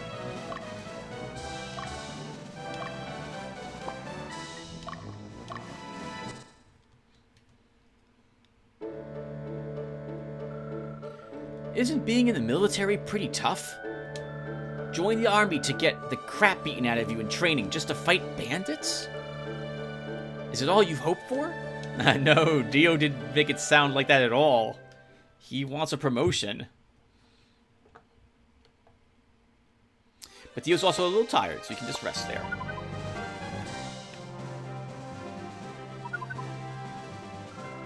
We're ready to attack.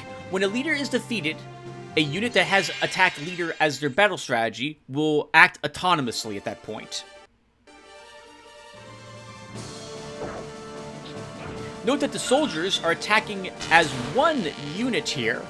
This is because there's one target they're both going to attack, and they're both on the same row.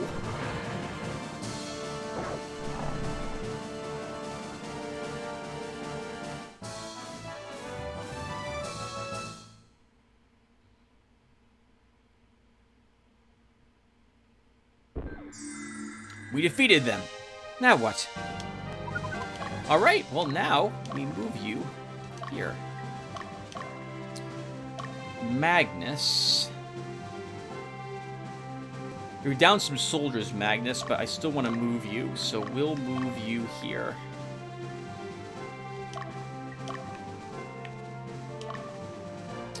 Donovan can camp.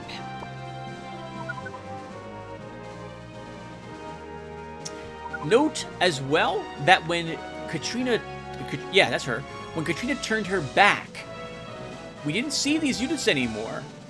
I forgot about that. The unit's vision is also dependent upon the direction they are facing. Fordham, let's move you here.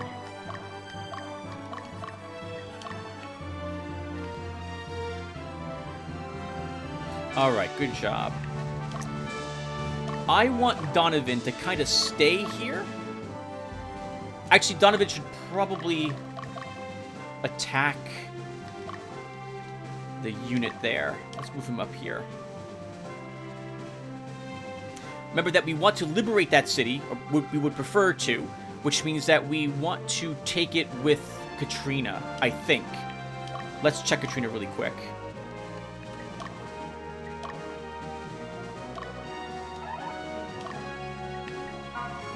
Oh, I can't see her.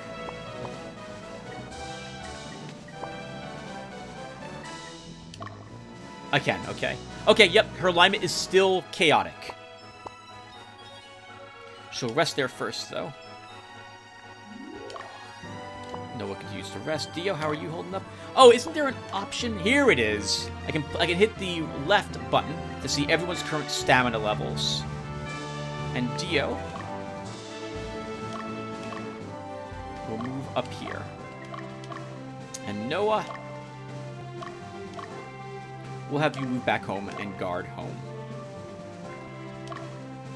Katrina, you are likely fully healed now. We'll go ahead and move you into this stronghold.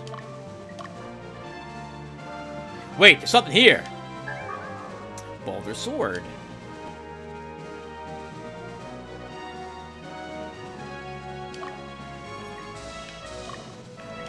I'm going to turn your direction south and just wait. We're ready to attack. Good luck, Donovan.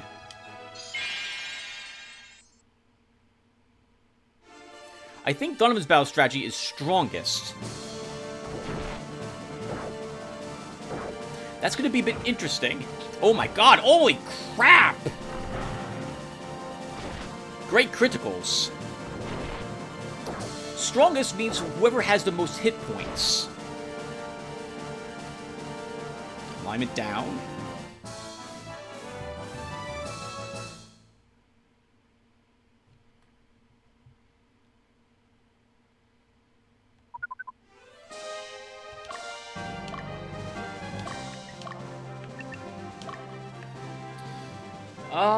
You know what, Magnus? Since they're right here, you'll defeat this group. I don't want to accidentally take this stronghold, but because we're right outside of it, this unit is not likely to move toward it. He's going to panic instead. We should hopefully eliminate both these units with Donovan. Speaking of Donovan, we did take a little bit of damage on at least someone here. Donovan got beat up a little bit. Let's heal him. It looked like that enemy army was using attack leader as well. I meant to say, I began to, but then got interrupted and or distracted, which are both very common to me. I get interrupted by my distractions. That attack strongest always attacks whoever has the most hit points, but this can mean that your army flip-flops between different targets, and likely will. You are trying to use attrition to weaken the enemy army slowly over time. Attacking weakest will do the same thing. If you crit an enemy and suddenly it's the lowest hit point, if your forces can attack it, they will try to do so. I'm not doing a good job explaining what my army decides to attack.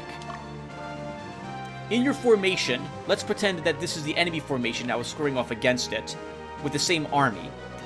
This guy, who would be in on this side. Okay. No, forget it. We'll do it later. Let's just end the turn.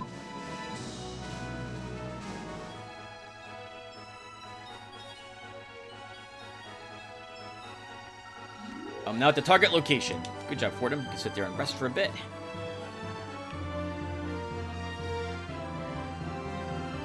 Let's go. We have a Hellhound in the front, though. Yep, once again to deal with. Oh, but it is hurt. Crit! Dead! Dead! Oh, not dead. Dead! Good job, guys.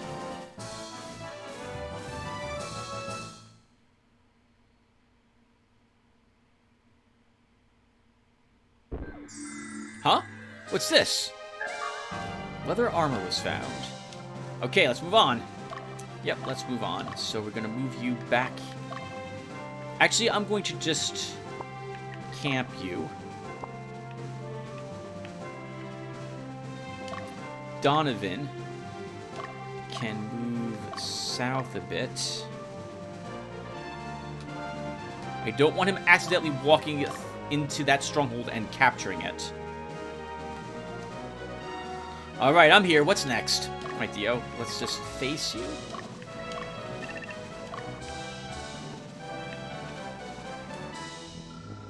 You stay there. Buchanan has been liberated. I'll take him out. You can go ahead and visit this place.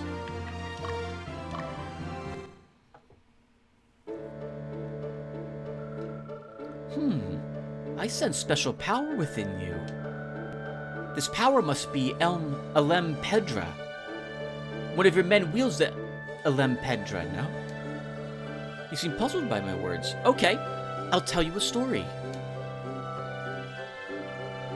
Elempedra is a powerful crystal. The crystallized powers are Wind, Flame, Earth, Water, Virtue, and Bane. Those who possess the Elempedra are said to wield special power. It appears that you're under divine protection from the Elempedra. Do you have all 6 of them? If you don't, you should find them. So, Elempedra will become something we will be able to use in combat once we begin fighting the more difficult battles in the game, because they will take longer, and they will also inflict more damage to us and us to our opponents as well. Elempedra is an option you'll be able to use. You'll be able to interrupt the combat and select it. At that point, what will happen is, I think they all generally work the same, which is that a portal will open up and a series of attacks will occur on random enemies, which is attuned to the element that you are using.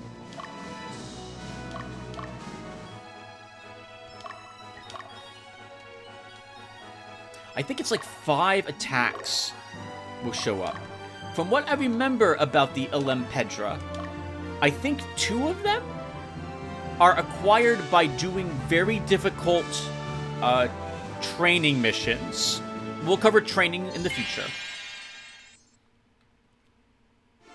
Sleeping enemies. They're fully healed.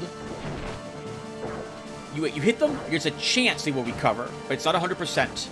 Looks like the Hellhound is still sleeping.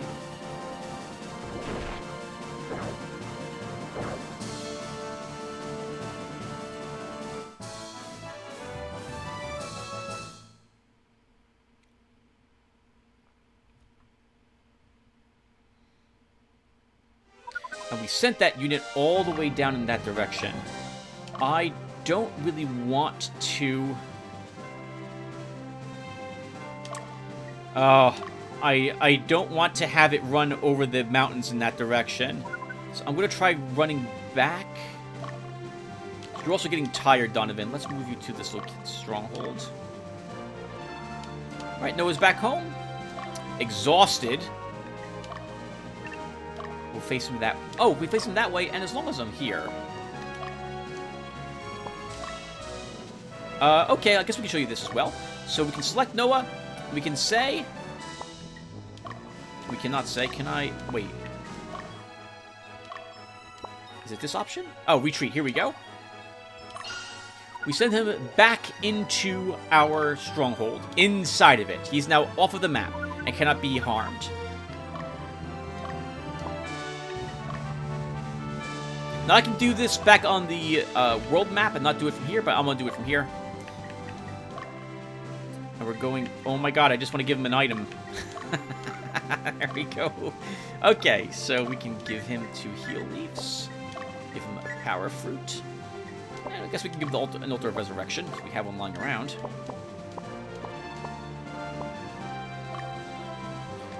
How do I quit? There we go. Yes, there we go. Okay, and then we dispatch him. Okay, and we unpause. We're going to want to wipe this guy out, by the way. We want that experience points.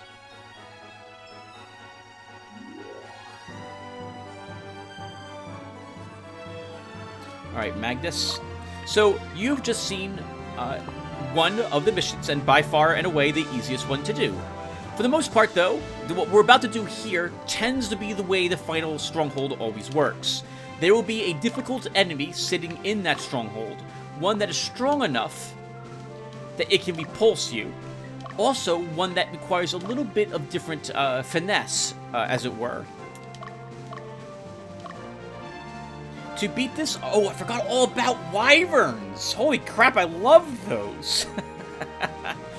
To win this battle...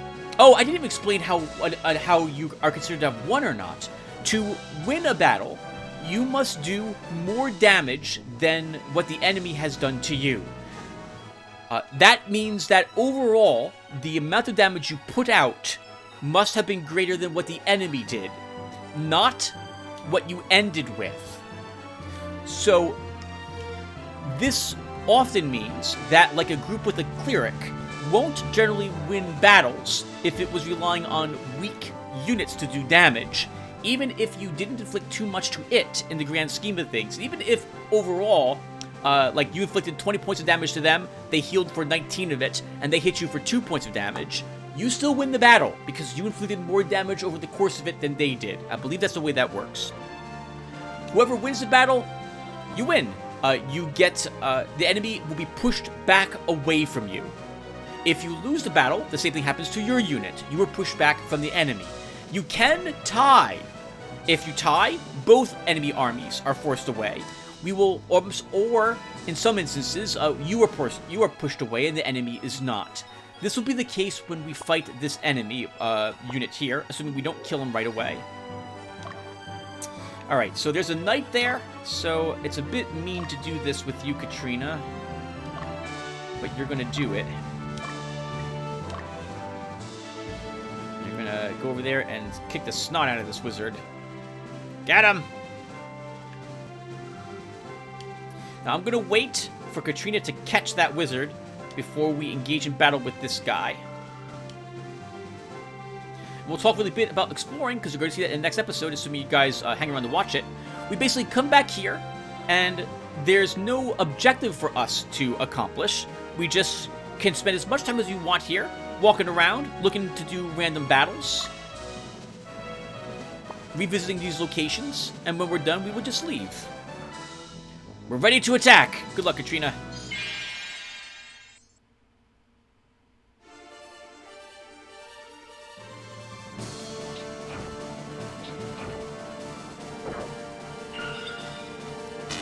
Yes!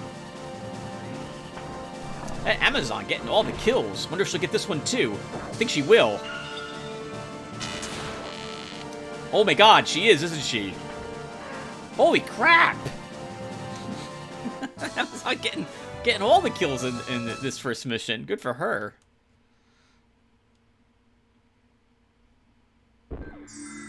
We defeated them. Now what? Now you get to rest. And our armies get to move out. So, let's have Fordham. Actually, so some encounters with the enemy units will be a little different, the conversations that occur, depending upon who leads, who was the first one into the encounter. I think we will have Magnus move in here first. But I am going to change not Fordham's. I'm going to change Magnus's battle strategy to be autonomous.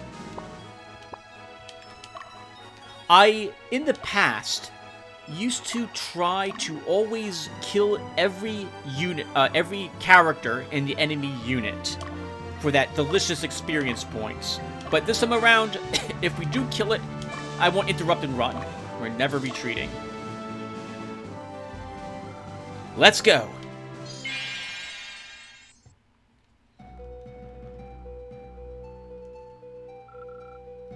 You've come this far, but you won't get any further. I will defeat you at all costs. You were controlling the beasts. Why are you doing this? What are you doing? It won't do either of us any good if I tell you. What are you going to do? You haven't the slightest idea of what we must endure. You want to know why we do this? Freedom. Yes, for freedom. That's it. Nothing else. Now prepare. He's a bad liar. There's another reason why they're doing this, which we'll find out soon.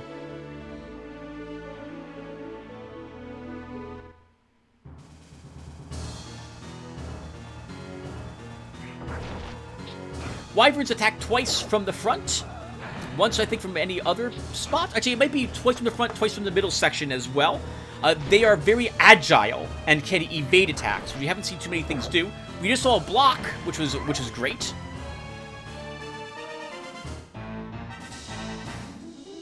So that battle, we did more damage than he did to us, but the only way we can beat that particular enemy unit is to defeat the leader.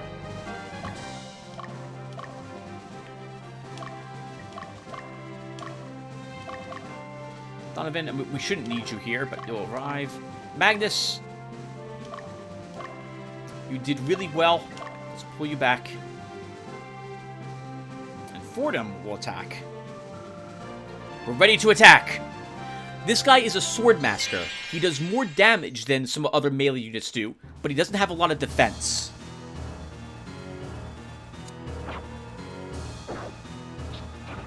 And it's over. Battle 1.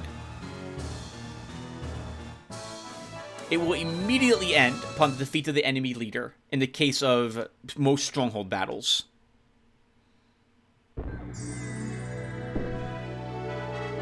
Congratulations!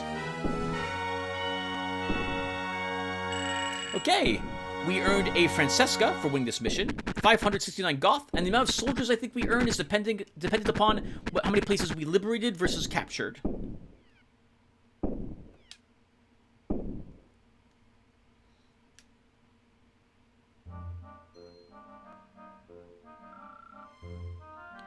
What are you planning?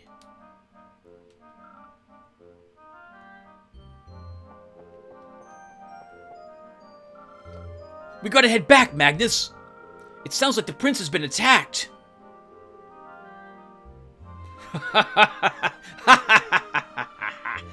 Why are you laughing? What's so funny? Huh. What? You ask what's so funny? Your foolishness just cracks me up. What do you mean by that? Do I have to explain everything? We were a decoy. Our true goal is revolution. We will destroy the royal family and the nobles and bring change to this kingdom. We were ordered to get your attention. I didn't expect to dispatch rookies like you, but it's too late. We'll raise the flag of revolution on Prince Yumel's grave.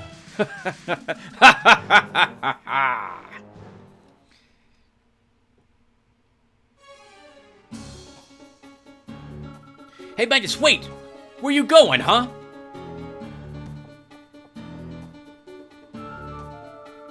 Let's go rescue the prince. By ourselves? Are you out of your mind? Where exactly is Prince Yumel? How big is the enemy force? We have no information whatsoever. What were we supposed to do, huh, Magnus? Besides, how are we going to contact the main regiment? Control yourself, Diomedes.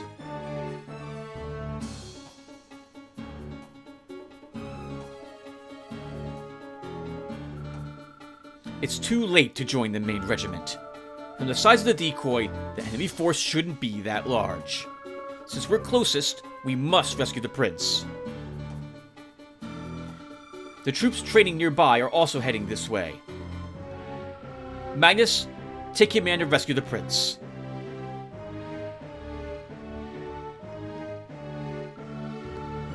I think it's best that you rescue him. Dio's looking at the two as they're looking at each other and sees there's something there, but doesn't understand that Hugo knows that Magnus and Yumel were friends at some point. I'll head for the main regiment and give my report. But first, we should go to where Prince Yumel was attacked. It's difficult to devise a decent plan in this kind of situation, but I can at least give you some advice.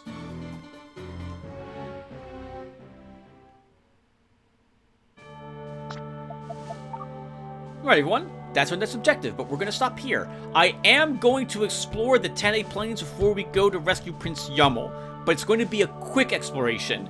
Normally I would spend, maybe like a month of game time there, but thematically, the prince was attacked, but I still want to explore this location. So we'll spend like maybe a few days. We'll pretend like the army's got to get its act together to get ready to move out, and during that time, we're gathering supplies. Technically, we'll also kind of be moving in the western direction as we explore this area, so it'll make sense thematically. In any case, I am done with this episode. Thank you guys for watching. I hope it was entertaining. I hope you guys liked this because I want to beat this game with you guys, and I've never defeated this one. If you guys have any questions, also let me know. Leave them in the comments down below. I will read them, and I'll talk about them in the next episode when we explore Sombra. The next video will probably be a longer video just like this one because we're going to explore Sombra, and then we're going to head out here and do this mission as well. I think we can probably do both of them.